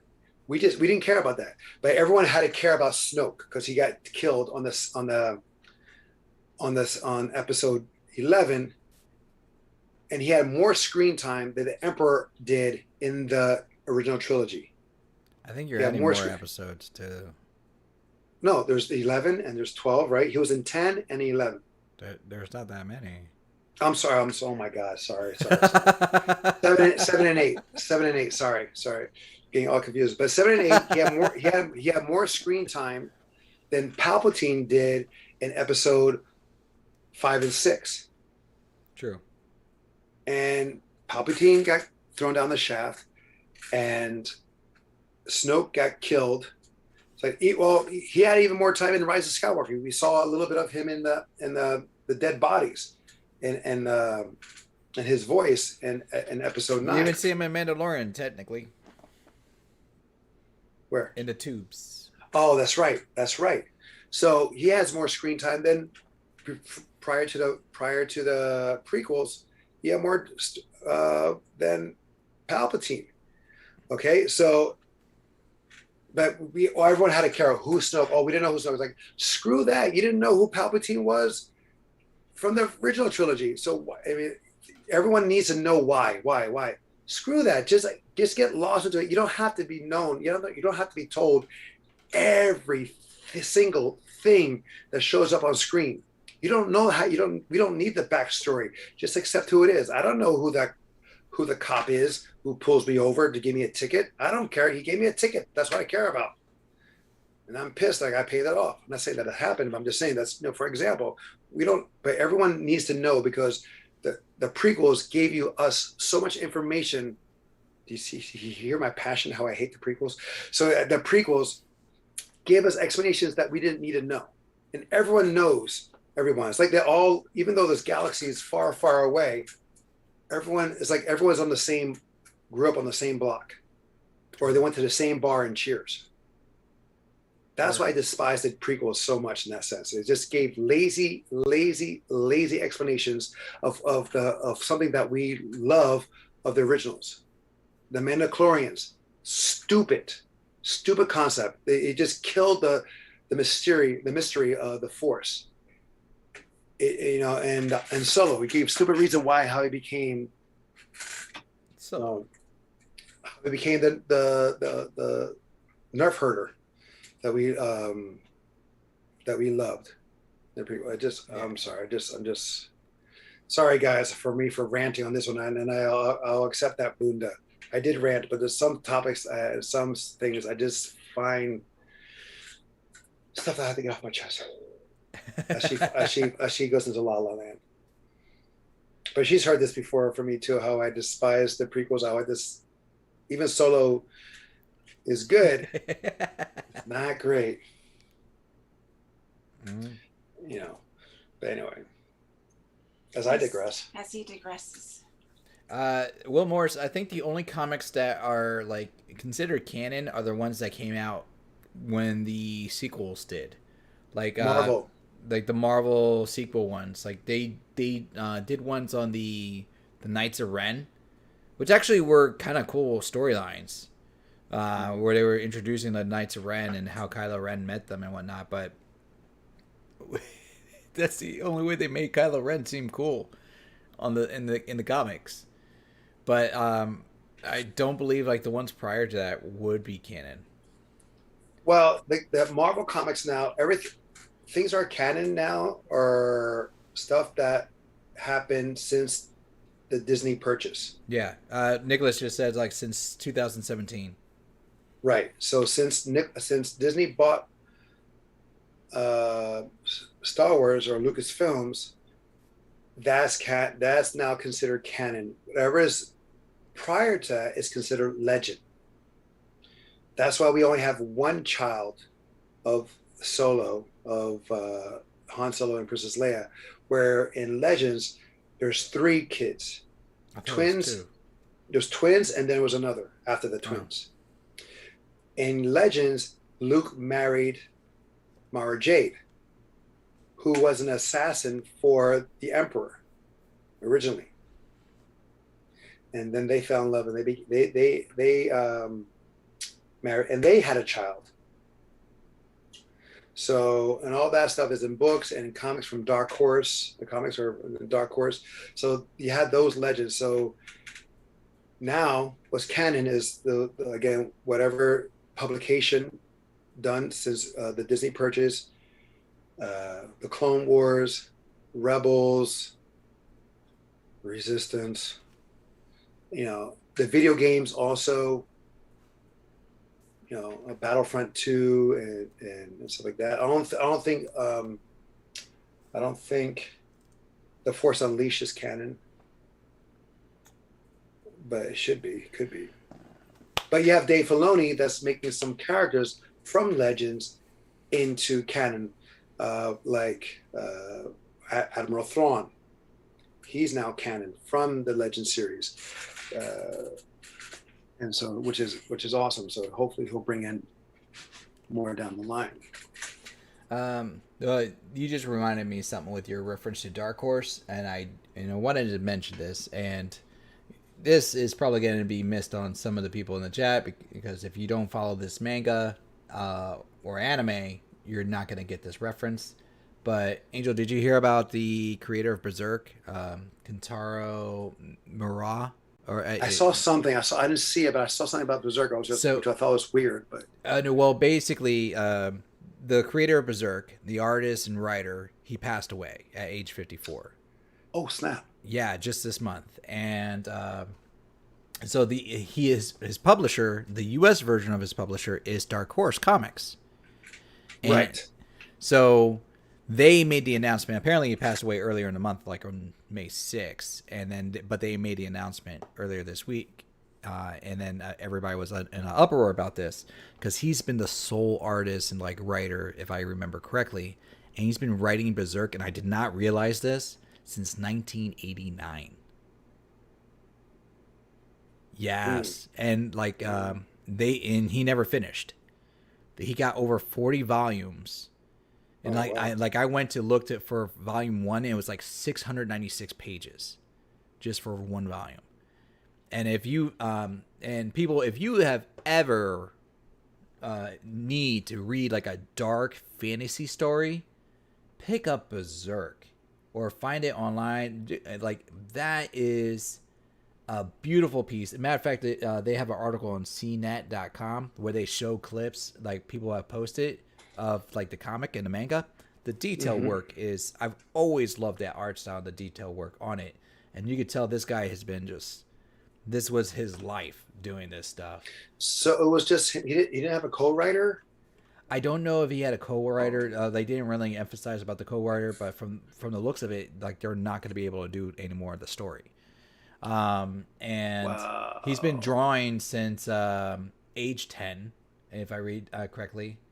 And like his work apparently was like influenced video games like Dark Souls, Bloodborne, Final Fantasy VII, like the Buster Blade that was inspired by the sword that's used by Berserk. And people see influences in Demon Slayer, Castlevania, Vagabond. I think he has worked on other stuff. I want to say he worked on Vagabond, the manga. But yeah, basically it's insane. And it's just crazy. And like the only anime adaptation that people remember is either the one that came out in 97, which was the best one, might I add. It's like 26 episodes. And it was essentially a prequel to the actual story. Oh, Berserk? Yeah, the anime that we saw back in the day, that was actually a prequel. The main storyline happens after that. I have to tell you, I never watched the whole thing. I'll hook you up. No, it's okay. But I'm just saying, I never got to watch it. So, I mean, yeah. Netflix condensed it into like 3 short movies to watch it.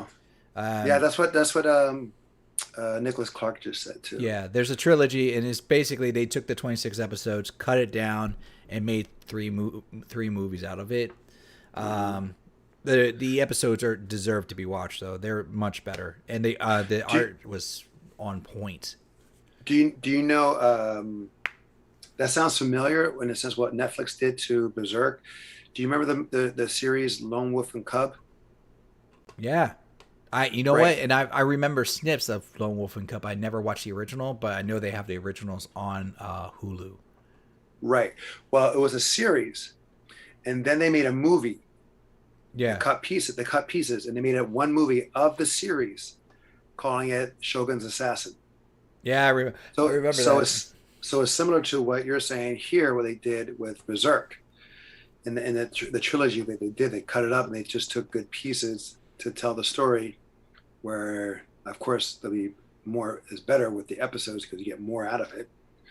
But yeah, so you just when you said that, it just reminded me of that show, which was awesome in his own right. The Shogun Assassin, that was pretty damn gory back in the day, considering how violent things are now. I just had a comparison. So Angel, you saw Witcher, right? Yeah. I'm not asking if you liked it. Okay. Yeah, I saw. Yeah, I saw it. Okay, so Will Morris, is this a fair assessment? If you took Witcher and Lord of the Rings but made it darker, would that be Berserk? I feel like that will be a fair assessment of what the Berserk storyline is after the anime, like the comic, because you have this one guy who's like he's really marked and cursed. And essentially, he's an outsider because of that mark and curse. So he basically is hunted by demons and monsters and by people all over. And he's on a quest for revenge at the same time, and while trying to protect others. Gotcha. Okay. I just didn't like Witcher because the whole movie was a flashback. The whole series was a flashback. Up to a point. No, it was a flashback. It was the whole thing. It was just like it was going like. It was a flashback back up until the last 2 episodes, I want to say. Well, it was like present and past, present and past, present and past. It was like hard to follow. I mean, I don't know if that's how the book is or the comic book or whatever. It was just like. Apparently, I heard season 2 is not supposed to be like that. They're going to be more linear. Thank God, because it was just so confusing. Because the thing is, like, we see the little girl, we see him. He doesn't age, of course, but we see the little girl. Then we see a grown version of her. Then we see a little girl again. It's like. Then we see the queen getting killed, and then alive, and they're like, "What the hell?" See, I was the opposite. I kind of dig that because I was like, it's like a puzzle on screen. Yeah, okay, you like that, but it was just like, okay, I mean, it's great. Some people did like that. I just didn't. I was like, granted, they had that cool scene in the alley with him and the swords. That was pretty damn cool fight scene. It was a cool fight scene, but I watched the where they had people who actually fight with swords.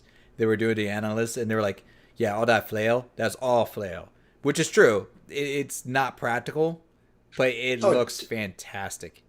Oh, just like hear me hating the prequels again. Just like their prequel trilogy, all the fight scenes except for maybe the 2-on-1 in episode 1, pretty much they lacked substance.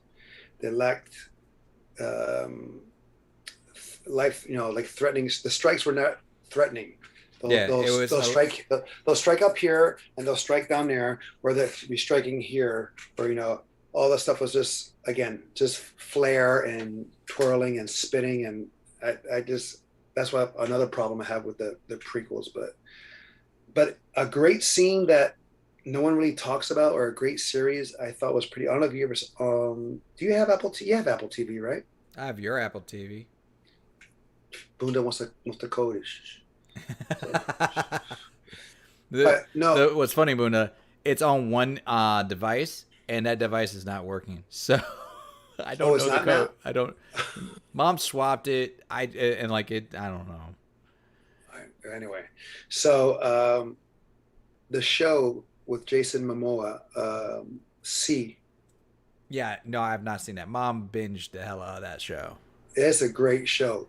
Not that much action, but there's one action scene where spoiler alert, where Jason Momoa's character goes to save his kids. Goes to save his kids, and because the premise of it is like I do know. Everyone's blind except for a handful, but they don't know that yet. Mm-hmm. So except for his kids do see, his adoptive kids, not really his kids, his adoptive kids. But anyway, he goes to rescue them, and the fight scenes that go on, and that scene to rescue them, is one of the best I've ever seen in that sense of using blindness. Of course, they're not blind, but using the blindness and using sound, and it looked real. It was believable. That's the word I'm looking for. Believable in that kind of scenario, you know. So if you guys can see, if you have Apple TV, if you can watch that series, which is a really good series, by the way. Anyway, season 2 is coming up soon. When, I'm not sure, but if you can catch that, watch it. It's a really good storyline. Action is minimal, but it is good. You also have the guy from Legends of Tomorrow, the Firestorm character, the black actor. Oh, I wonder where he went. Yeah, he's in that too. He has a small part, mm-hmm. but it's a crucial part, but he's in that as well. So I highly recommend that. Again, the fight scenes are really good. Let's see here. Yeah, Nicholas said he saw he saw C. No, she saw she shall at the seashore. He saw episode 1, and he tried to get through episode 2, but it just seemed like a little bit slow. Would you show? I can't talk now. Would you say the show is a slow series? Like a slow burn? Yeah, you have to get like almost a lot of series is like once you get past episode 3, you're good to go, because what they do is just set the pace. Oh, who also is in it is Winfred. Oh, I can't remember her name, but she's the villain. I don't know. No, I can't remember her name, but she's the villain in Luke Cage, and the mother of the dead son from Avengers Civil War. You remember when Tony Silverware? No, Captain America Civil War. where Tony Stark is he gave a presentation, and then he's trying to escape through an elevator. Yeah, I can see her face in my mind's eye. And the black woman. But I can't picture her name. Yeah, I can't remember her name either right now. But anyway, she's in the show C as well. Mm-hmm. So you have some good top notch actors in there. You have some people who are up and coming. But I did like C. Again, if you just believe that, the scenario of the land of the blind, where one eye is king, concept is done very well. And also on Netflix, I know we're going on a tangent. Another good show is, I'm gonna wake up. What's the one that we were watching? Shadow and Bone. Dude, that is awesome as well. I mean, I forget who it was. Someone in the chat mentioned Shadow and Bone once before. What? I know I texted you that. You did too. You did, and I just never got around to it yet. Right, but like how I told you about the Nevers on Amazon. Is it Amazon, the Nevers? HBO Max. HBO Max. I couldn't get through that. It's almost in the same setting, concept way, in a sense of dress and accents and things of that nature. Smoke and Bone, though, is like a lot of stories happening at once. And it has what I tell you before, it was like the Last Airbender kind of atmosphere. And what was the other one I told you? It was like a cross between Hello. Yeah, I'm listening. I'm trying Oh, to think of like. the last Airbender and something else was a connection that I saw that I could relate. And you had the guy who played Jigsaw in The Punisher. He's in See, it. I don't know. I'm trying to look for where you mentioned that. Yeah, I just it was. Oh, you were comparing it. Check out the show. It's like Full Metal Alchemist, Avatar, and Mortal Yes, Engines mashed up. yes, three things. Yeah, Mortal Engines, Full Metal Alchemist, and The Last Airbender, or Legend of Korra. However you want to look at it, it's kind of like the same thing, and it's pretty cool because you see a guy or certain people with a glove on, and they go like this and start fire, Hmm. and that reminded me totally of Full Metal Alchemist because the guy who had the alchemy in his glove, and he can start Uh, fire. Colonel Mustang. Right. So kind of like that. I saw some stuff, and I was like, "Damn, that's pretty." I was like, "Oh, I see where they're getting at." Boom, boom, boom. But it's a really good. It's drawing. If you like those three, Airbender, Full Metal Alchemist, and Mortal Engines, if you like that, then you're gonna love this. Wilmore says Alfre Woodward. Yes, yes, that's who she is. Yes, yes, That's a Alfred she. Woodward. Yes, it is. Oh, okay. Yes, she's awesome. She's great in C, and so Hmm. Okay. yeah, yeah. So Thank you if for you the had the fact chance, check. yes. So if I got a chance to watch Shadow Bone, Shadow Snake Bone. No, no, I'm just talking about Will Morrison. Wait, Angel, you pulled the ripcord on the nerves and but watch C. Yes, I try. I watched 3 episodes. I watched the first 3 episodes. If you can't hook me on the first 3 episodes of anything, I'm gone. I mean, that's a fair assessment because I've tried sticking with some shows longer than the first three. Like I watched, oh god, there was Hunters Reborn, Hitman Reborn. It was an anime, and one of my friends is like, "No, man, you gotta stick through it." And I'm watching it. I get like 50 episodes in, and I'm like, "When is stuff popping off? When is this gonna get good?" And he goes, "No, it gets good around 168 episodes in." I'm like, "Screw you, bro."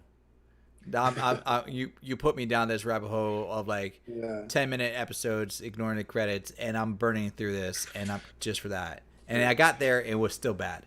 Uh, yeah.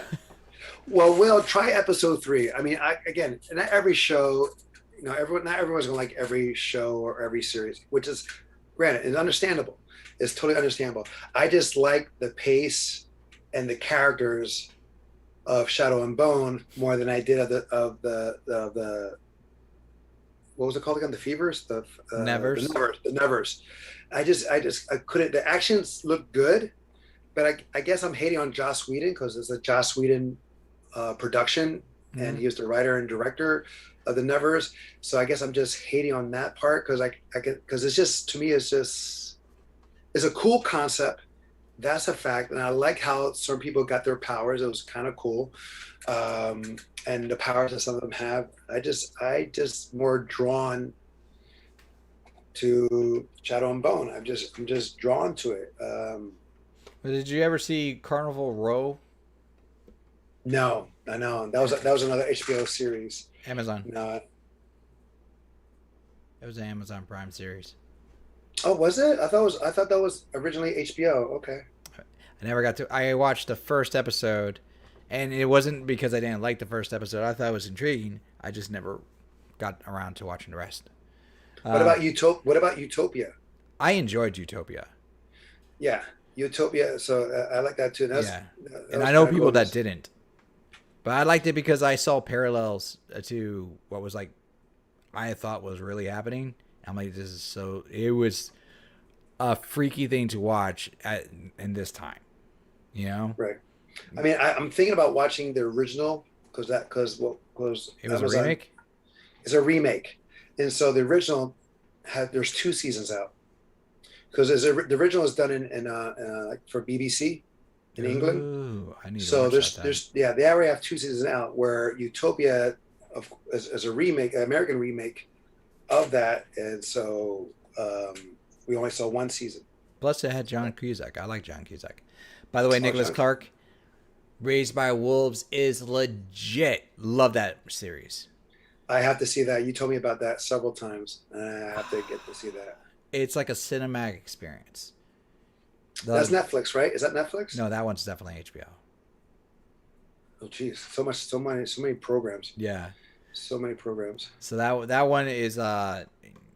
Anybody in the chat, if you have not seen Raised by Wolves, I would watch that. It's not too heavy on the action, except for like in certain parts, but the story is like very good, and the cinematography is excellent. It looks like little movies that you're watching, and it's best to watch them like 2 at a time. Because that's how they were releasing it, like 2 episodes a night or something like that. It was like ridiculous. See here. Right. Yeah, I'm seeing Will Morris. Yeah, he's cracking. He's teasing me on my wrong words, which I say a lot also. So, and which is okay. You know, that's why I'm here too. I'm the Captain Novice, so I'll make the corrections. Yeah. With Joss Whedon, I'm sorry.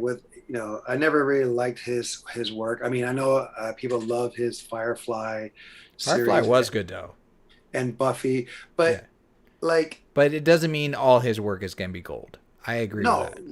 Right. I mean, with Firefly, I could see the attraction with it because that cast, all those actors are amazing on their own.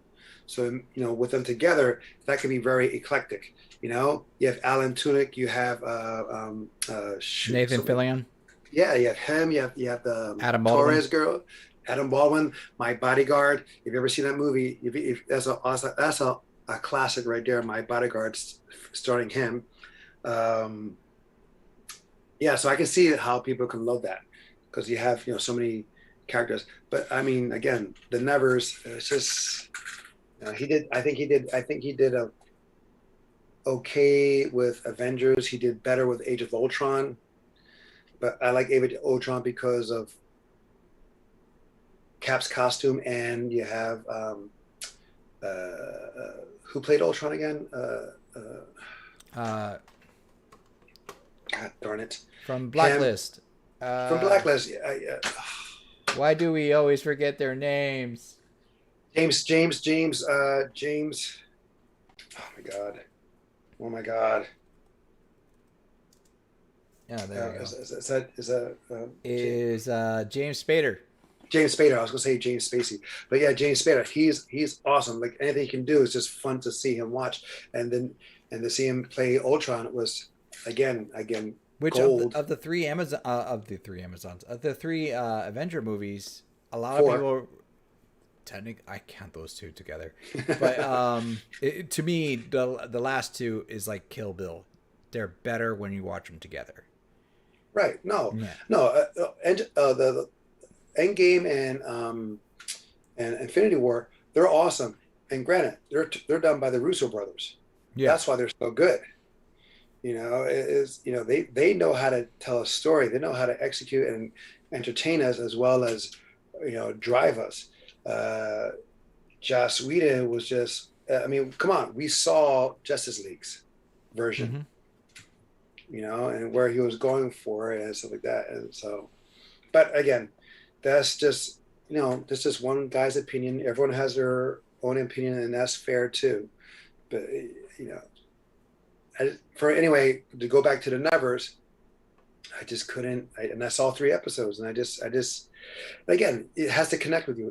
Every series, anything like that, has to connect you one way or another, and I just couldn't feel that connection like I do with Shadow and Bone. Yeah. All right. I have not watched Army of the Dead yet. Was it out already? It came out this last night, like today. Like people were like, "You should watch it in the morning." I'm like, "How long is it?" And they're like, "It's just under 3 hours." Oh my God. I'm like, no way. I'm gonna watch that when I have more free time because yes, I start work late, but I'm not gonna. They were like, "Oh, we're gonna stay up and watch it when it premieres." I'm like, no, I'm not gonna go to bed at like 6 a.m. for a zombie film. No. Mm. Yeah, James Spader, dude. Yeah, he's cool. James Spader, dude, he is awesome. He's the way he is. And I Oh, just love the fact that like the behind the scenes of Age of Ultron, it says of James Spader, he wanted to he would only do it if he could actually do it. keep talking. I'll be right back. Yeah. Oh, great shit. Where like James Spader, I don't know if anyone saw the behind the scenes, but he wouldn't agree. He said he will only do it if he can do everything. Wear that mocap suit. He just didn't want to do the voiceover. He just didn't want to do the, some things. He wanted to be totally involved. So that brought the Age of Ultron or Ultron character even better. But again, this just yeah, Army of Dead is kind of cool, especially when Less Than Zero, James Spader, Wilmore. Yes. Oh, now James Spader also, even in The Office, he was freaking killer in that. He was awesome. He was an awesome character. He played an awesome character in the Office series, which is also great. I just want to see Day of the Army of the Dead because Zack Snyder did Day of the Dead. So that's his sequel to a movie he already did. And so I would just love to see how he, continue on. And I wonder if I should I watch Day of the Dead again for any relation, or is that needed or not needed?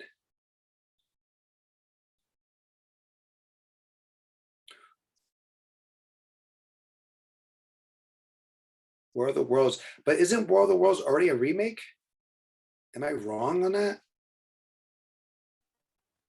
Wasn't that a remake already?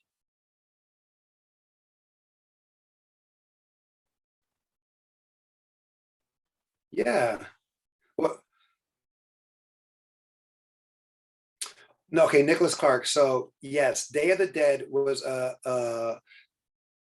I think there's two movies of Day of the Dead, and Zack Snyder did the most recent one. Day of the Was it Dawn of Dead? Right. Right.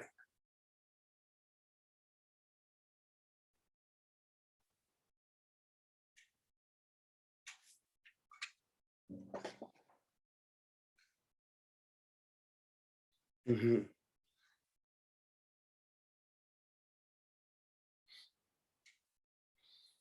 Got you. All right. So okay.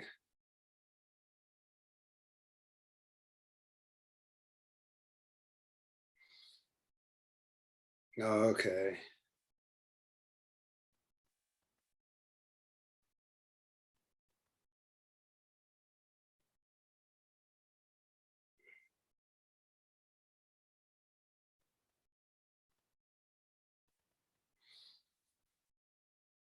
Oh, what again? What was that?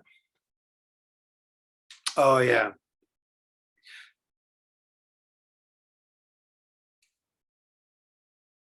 Sorry, guys. Sorry, peoples. I forgot to unmute myself. So all that I just said was not captured. So, Oops. oops. Oops. So basically, I was clarifying in the George Romero series of films, there the traditional ones are Night of the Living Dead, Dawn of the Dead, Day of the Dead, and then Land of the Dead, and then okay. and then of course Night of the Living Dead had a remake, and then Dawn of the Dead had Zack Snyder's remake, which was which I actually like the remakes a lot. They Wait a minute. Hold They did a remake of Dawn of the Dead. Zack Snyder's film. Dawn of the Dead is a remake. No, what up? Yeah, the original Dawn of the Dead was the film with George Romero that he made, and then Zack Snyder remade it. Oh, because there's something looking here on IMDb that George Romero and James Gunn did the screenplay. Yeah, but Zack Snyder did the like. No, he did. No, I know. They were the writers for Dawn of the Dead for Zack Snyder's that he directed. Yeah, but it was still a remake. Right. So, okay, yes, it was a remake. I apologize. That 1979 was the original Dawn of the Dead. And then, yes, I like this because it was pretty damn gory, and you have a guy say choke on it, choke on it. Because I remember seeing this in the movies. Mm-hmm. It was pretty damn Will cool. Morris, that in 2008, that was also a remake of the original Day of the Dead, with the one that you're referring to with Nick Cannon. And yes, I did not bother watching it because I knew it was going to be garbage. The original Day of the Dead is definitely the better one. No, Nothing to say bad about Nick Cannon. Is just I saw that coming. yeah. No, but it was yeah, Zach's Dawn of the Dead is pretty damn good. And the guy from Modern Family, Burrell, isn't it? So it's kind of cool. Yeah. He was like still trying to make it, still trying to be a star, and he was just still like a regular actor, not making it big yet. It was very cool. But yeah, and Ving Rhames is in it. Vin Rames. Like Ving Rhames. Yeah, Michael Pfeiffer in it. Yeah, pretty. Mm-hmm. Yeah. It was a great cast for that movie, for Zack Snyder's Dawn of the Dead. Yeah, and then it brought us Running Zombies. Oh, that's right. That's right. Which, like, he made a logical point. Like, if just because they died doesn't mean they shouldn't be able to move. I mean, to a certain extent, I agree with that. Like, if they freshly died, they should be able to be, like, spry. But, like, if they're decayed, rigor mortis, man. Yeah. You know who also did that was 28 Days Later. You know what? I got in this argument with someone already. Listen, 28 Days Later is not a zombie film. It's a virus outbreak film. 100%. Yeah, but it's still the same thing, isn't it? Isn't it a virus that you get eaten? If you get bit by one zombie, you become one. That could be also a virus. So, and by that same logic, then the movie The Crazies is a zombie film.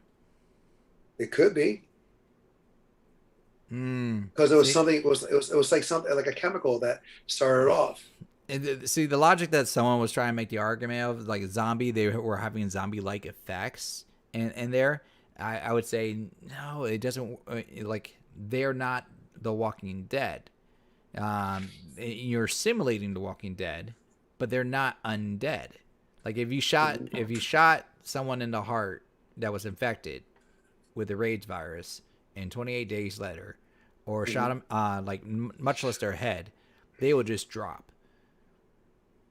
Yeah, it was like someone running on like bath salts. That's what you have on 24-hour bath salts. You mean what's that drug? Flakka? No, well, I don't know if Flakka. Oh, you don't know about that? It sounds like a dessert. Yeah, no, it's not flan. It's Flakka. Maybe I'm wrong. But well, wasn't there a situation with bath salts where someone had bath salts and they try to eat someone else's face? That's Flakka. That was Flakka? That's Flakka, yes. They go into this craze. They want to eat someone's face off. Yeah, did not know. Right. So that's the thing. Yeah, it becomes like that zombie thing or the 28 Days Later kind of thing. But well, in The Walking Dead is different too. Like you have The Walking Dead where, when we die, we're all going to turn. Where in a lot of zombie movies where if you get bit, you slowly start to turn. Correct. Like your body starts to die off, so like that. I mean, it also happened in Walking Dead too. Either or, if you die, you become a zombie. If you get bit, you become a zombie. So it's kind of like this. It's all related. It is a virus that we have in our systems already, either because what we eat and all those junks that we put in our body, or that is triggered by a bite from another person or thing that already has that virus. Mm-hmm. Kind of like rabies. Yeah. So, but I mean, I like 28 Days Later. I mean, it was I like how the cast was. I like just how it is, but I can see your point too, that it's not a zombie movie, but I think it is considered a zombie movie. No, a lot of people consider it a zombie film. Yeah. I just don't. I consider it an outbreak film to a very extreme extent.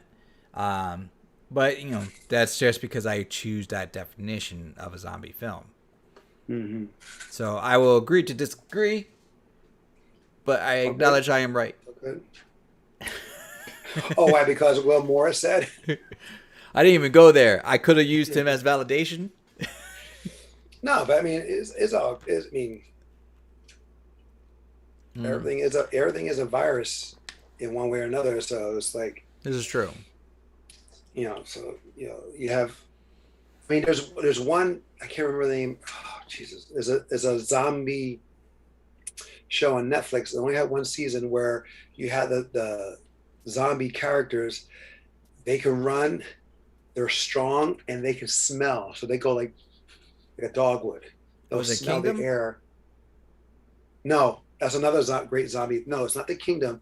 Is a modern day tale, and I believe it's in the U.S. as well. And have you guys seen the Mitchells versus the Machine?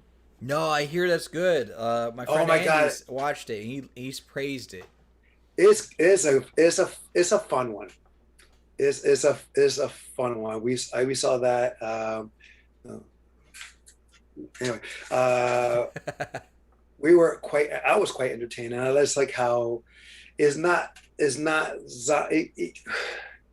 you can see a zombie-esque with a Terminator mashup kind of thing, or like iRobot, if you will, where the machines take over. Well, like kind of thing. You ever see the movie Mother, or I Am Mother? No. Oh, you should watch it. That's on Netflix. Well, granted, I can't compare it properly because I didn't see Mitchell's versus Machines. But basically, the concept is you have this girl who was raised by a machine in like a lab, and all she calls her is mother, and then she's constantly tested, and then eventually she gets given the task of raising a sibling from a clone, and then but she realizes someone is knocking on the door of the lab facility and that there's others outside.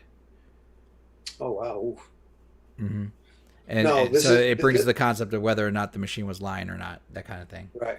Well, no, this is just a simple machine versus man kind of thing, and the whole world is involved, and it's up to the Mitchells. It's up to the Mitchells to save the day in that way. So, but it's quite entertaining, and it is better than I anticipated. So it's kind of cool. Oh, that reminds me. What's that movie? There was an old movie. Oh, Z Nation. Popcorn Planet's here. Oh, Popcorn Planet tuned in? Yeah, he just tuned in. Z Nation was awesome too. Oh, he's saying don't want spoilers. No. So you missed us watching episode 4. Black Summer. Thank you, Will Morris. God, Will Morris with the help out. Yeah, exactly.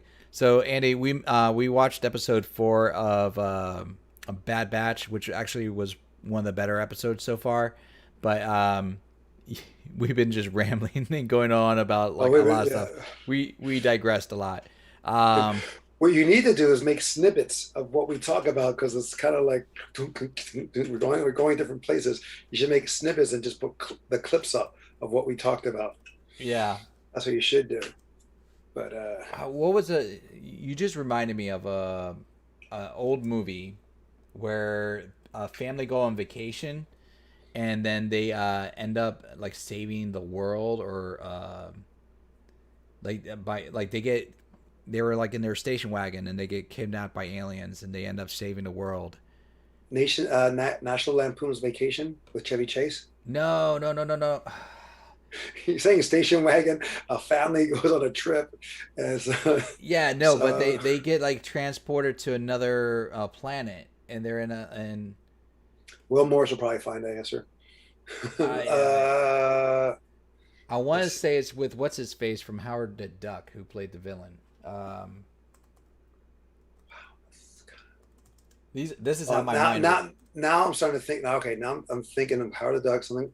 So one of the old actors. Yeah, this is how my mind works. I like it's a Am weird puzzle. I'm thinking about. I'm thinking about. The principal Yes. from Ferris Bueller. Yes. That's what I'm thinking about. Yes. Him. Jeffrey Jones. Or Jones, Jeffrey Jones, and I'm very confident he was in this movie. Sounds yeah, that's what it sounds like. That guy. Oh shoot, can't remember. But yes, episode 4 was better. Mom and Dad Save the World. Is that the one? Yes, it was. Yes, it was. That's, so Andy just did it. Like Andy pulls in from the wind. Like yeah. And this is a good test for Andy. What year did that one come out, Andy? But no, he's saying Jeffrey Jones is now a convicted sex offender. Oof. Man, that's a disappointment. Yeah. He was a great actor. Yeah. Wow. A lot of great artists are pretty much disturbed. They already have a checkered history. This is true. A lot of great artists. Yeah. As a matter of fact, it's like, I asked the question, did I not get the year of this movie? Yeah, I got the year of release. Okay. No, because Andy's like really... Andy is 1992. Damn. No, he's really good at remembering the year when the movie came out. And like we tried stumping him. It's hard. Like a savant. It's like a savant. Oddly enough, yes. I used to be good at that. I used to be at one time, but then I gave it up.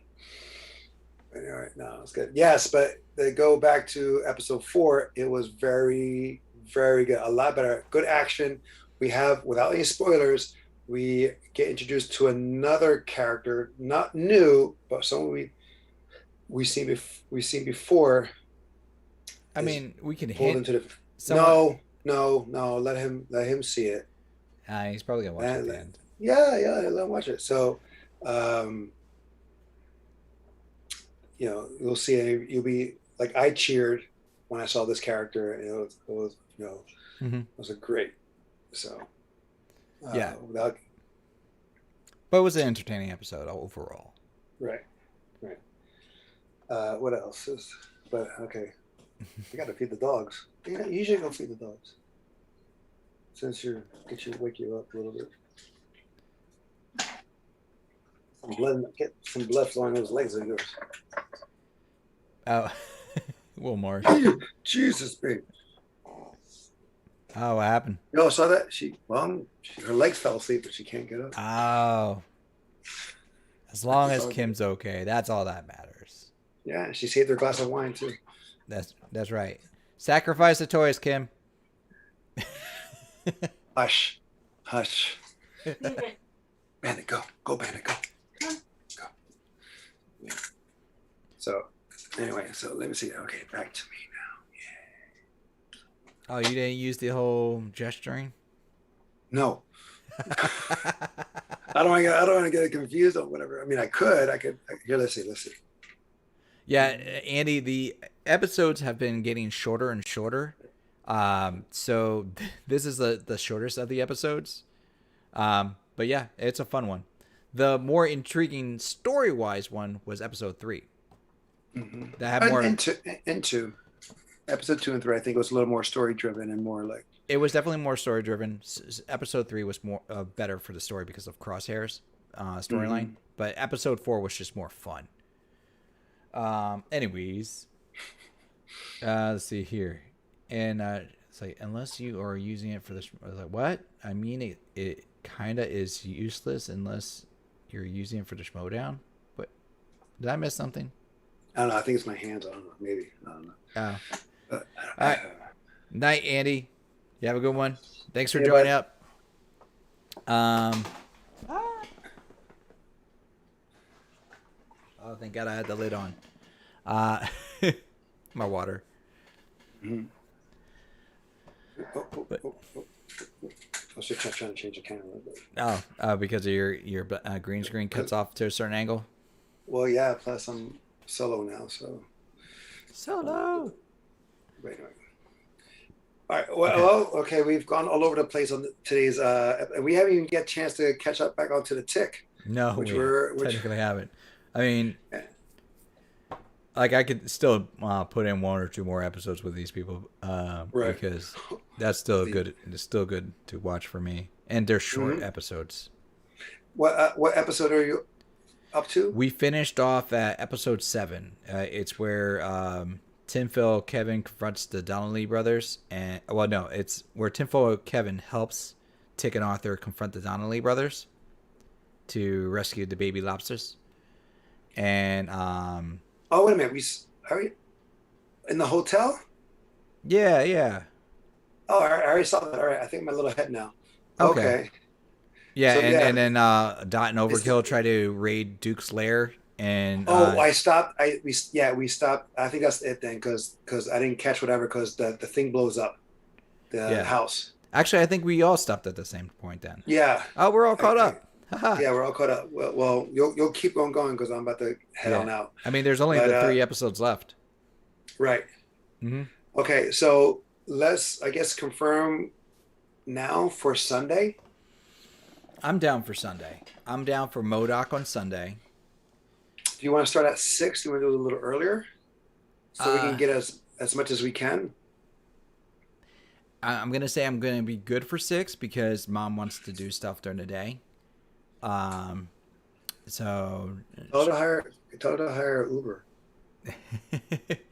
No, it's not me driving her. It's actually she's having a little vacation trip. She wants me to come by, so I gotta spend a little bit of time with her. Okay. Mm-hmm. But after 6, I'm gonna at 6 and beyond. I should be good, no problem.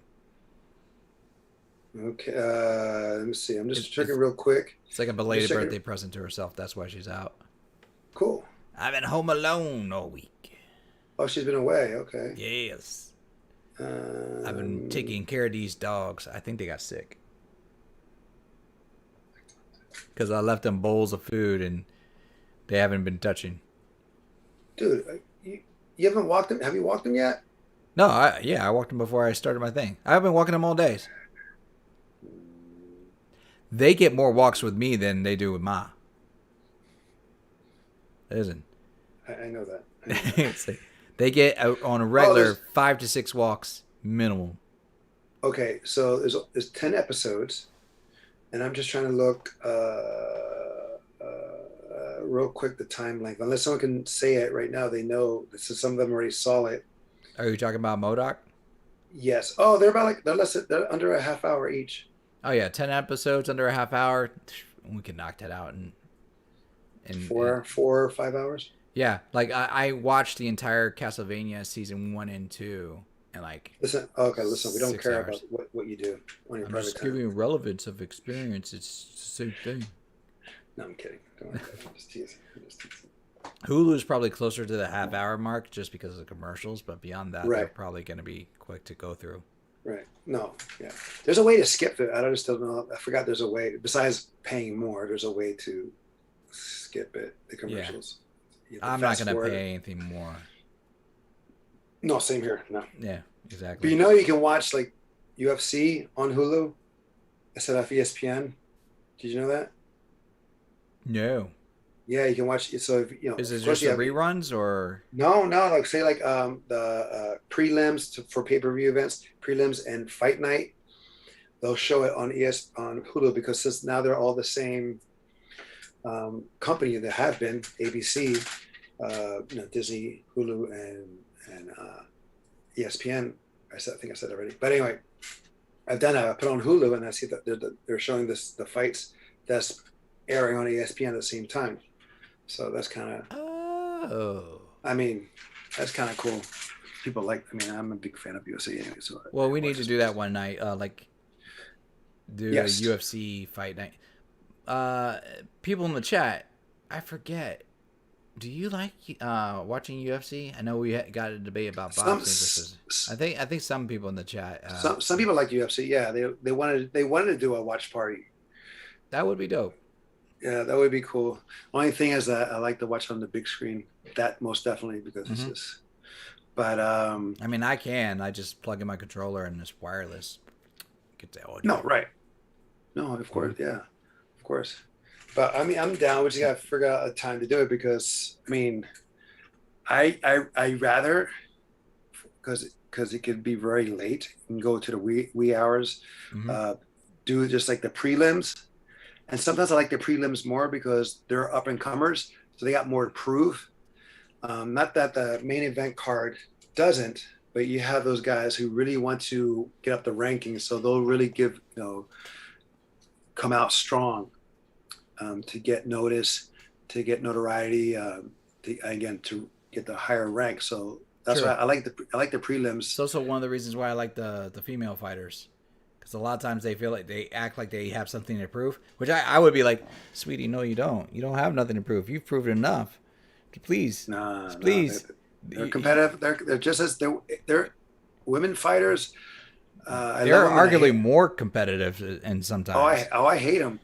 I hate them in a way because they got something to prove. They got something. They'll go for the juggler, not just in fighting, but in MMA or boxing, but in life, they'll go for the juggler.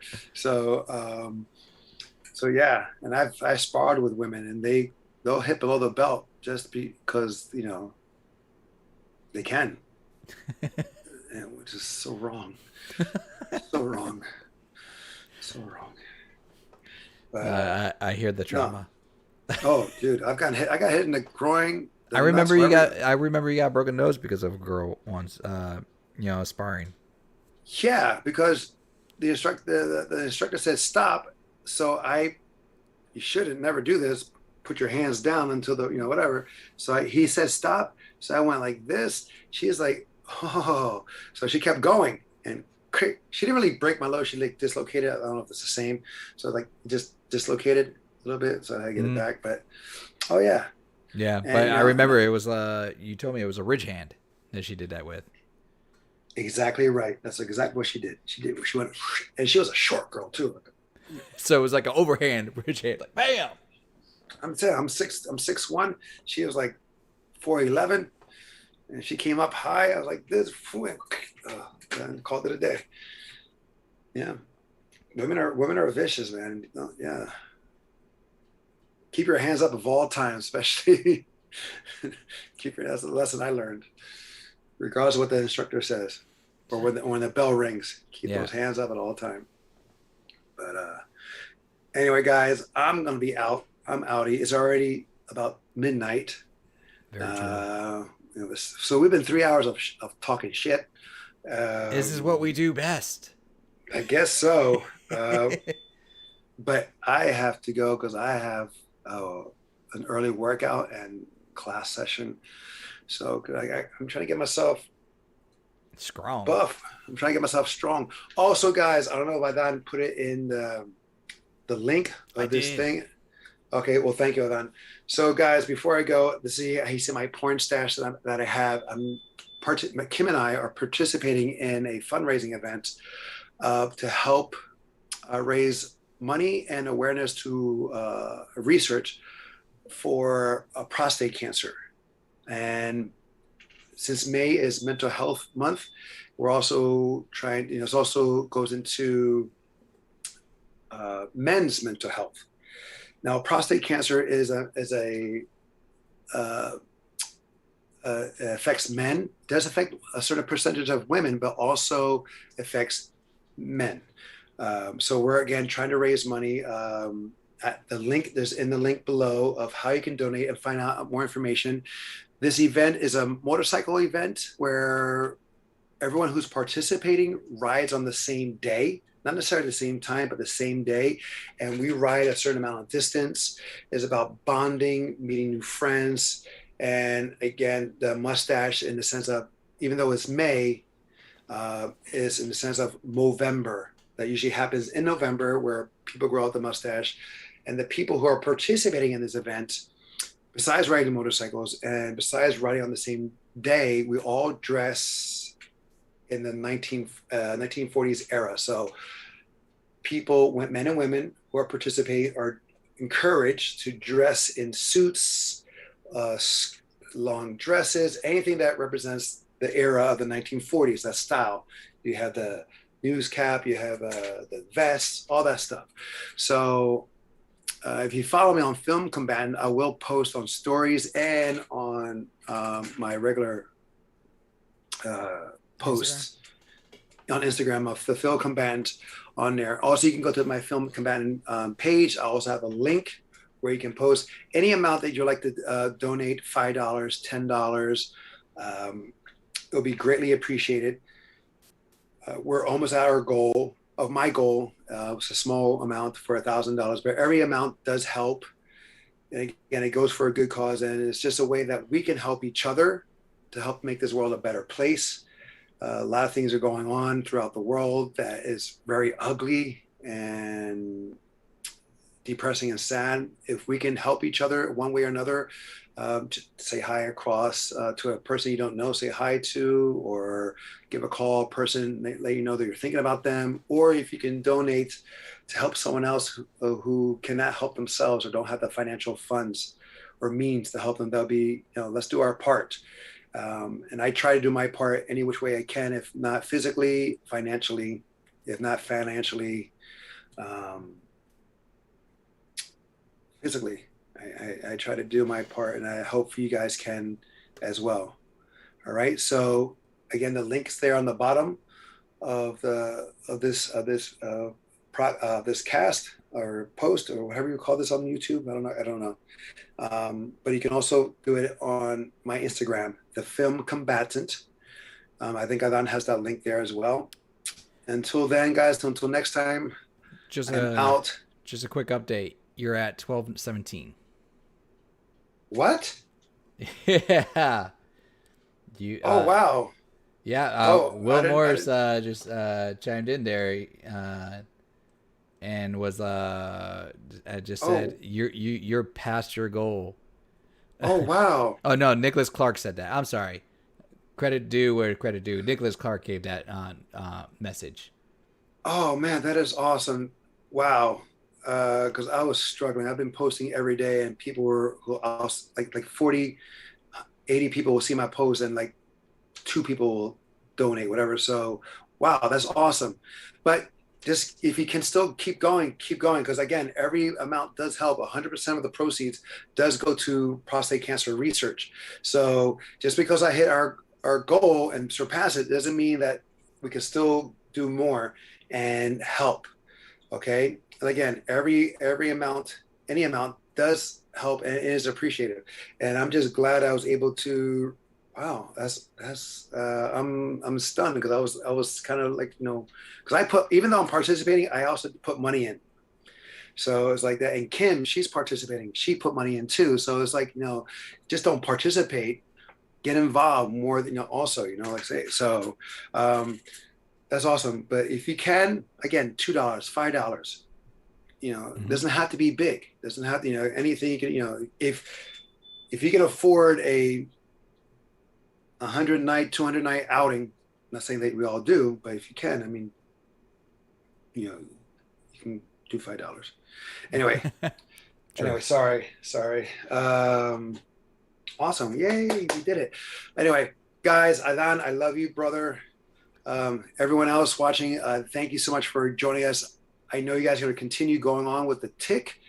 I'll see you guys when we do Hulu's Marvel's MODOK on Hulu, excuse me.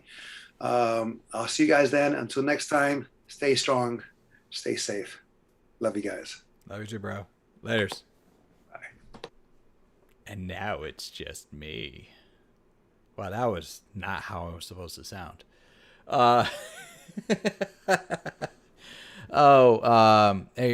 Anybody who donated in that in the chat to the cause, thank you very much. That does mean a lot to my brother as well as me. We've both had people that we've known with that, with prostate cancer and whatnot. So it means actually a lot to us in that regard. So kudos to everybody in the chat in that regards.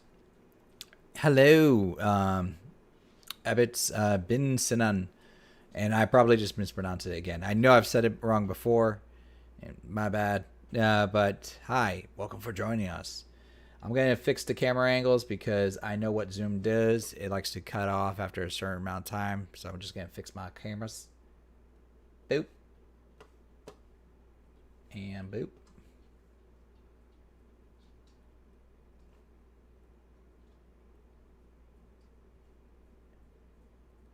And I'm back. And I'm golden. Yay. All right. So, I know it's a little bit later than we usually do, but if everybody's still down for watching The Tick, I am good to go for The Tick. Put a 1 in the chat if you want to watch episode 8 of The Tick, because we all did leave off on episode 7. And 2 if you want to postpone to another time, another day, another experience.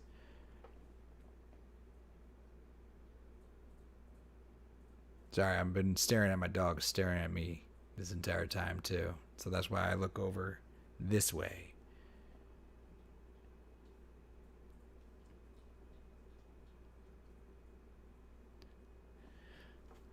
Oh. Nicholas, so you want to wait off till another time. Okay. Which is okay. It's okay. But it's majority rules. My vote is going to be minimal at this point.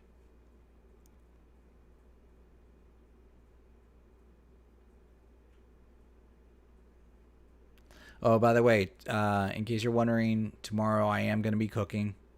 So far on the menu, I'm going to see about trying to make pizza from scratch. I got a pizza recipe mix that I definitely need to use before it expires. So I'm going to be making that. It's going to be a lot of truffle oils, truffle sauces, truffle powders. It's a lot of truffle. And then I'm thinking I might do like a seafood pizza, and then like small size, personal size. And then the third one I might want to try doing something different. So yes, I'm talking about another cooking stream tomorrow. I plan to be up and running by 2 p.m. Eastern time. And that way I'll just be cooking and chilling with everybody, and more likely sharing past stories again, just like before. I am also going to be making the chicken teriyaki that I marinated. I had tossed it in the freezer. I marinated and tossed it in the freezer, so that bad boy is ready to finish cooking. And then I figure I'll make myself some breakfast live, like a brunch. Oh, so that'd be 11 p.m. your time. Well, perfect. You know, I'll be prepping dinner early enough. Let's see. It's like, can I have a request from you?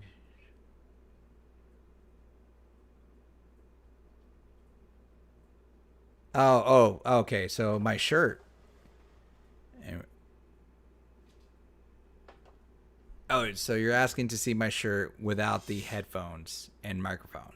Yeah. I mean, nothing to hide here.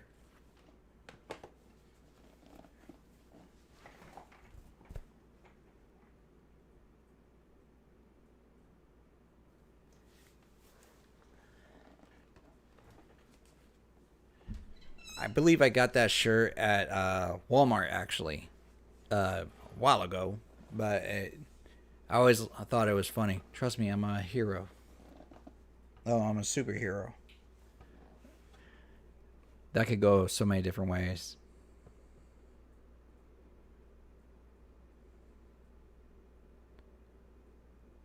This is true, Will. Yeah, that's true.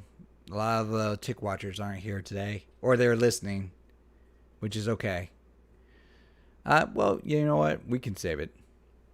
I'll just revise the title of the video.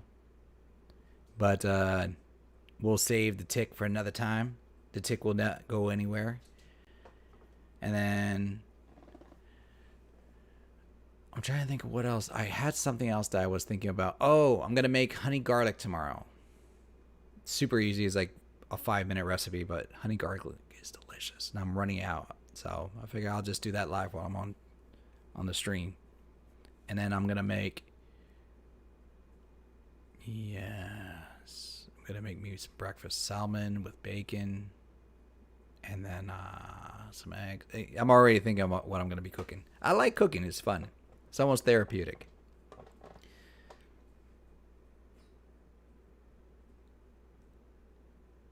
Oh, my dog's having a nightmare. Poor boy. Anyways. Okay, on that cue of watching my dog shiver in nightmare land, I'm going to tap out too. Because my brother was right. We've been at this for 3+ hours. It's been a blast chatting with everybody here. You peoples are great. Hopefully I get to see you tomorrow, or if not, Sunday, and we get to spend some more time. On that note, as always, thank you so very much for spending this time with me and my brother and just joining us on this channel. You are all great. I always say continue watching anime, which I need to start doing again. I am behind. But as always, expand your minds and just be excellent, people. You are all great. Remember that. Love ya, and I'll see you next time.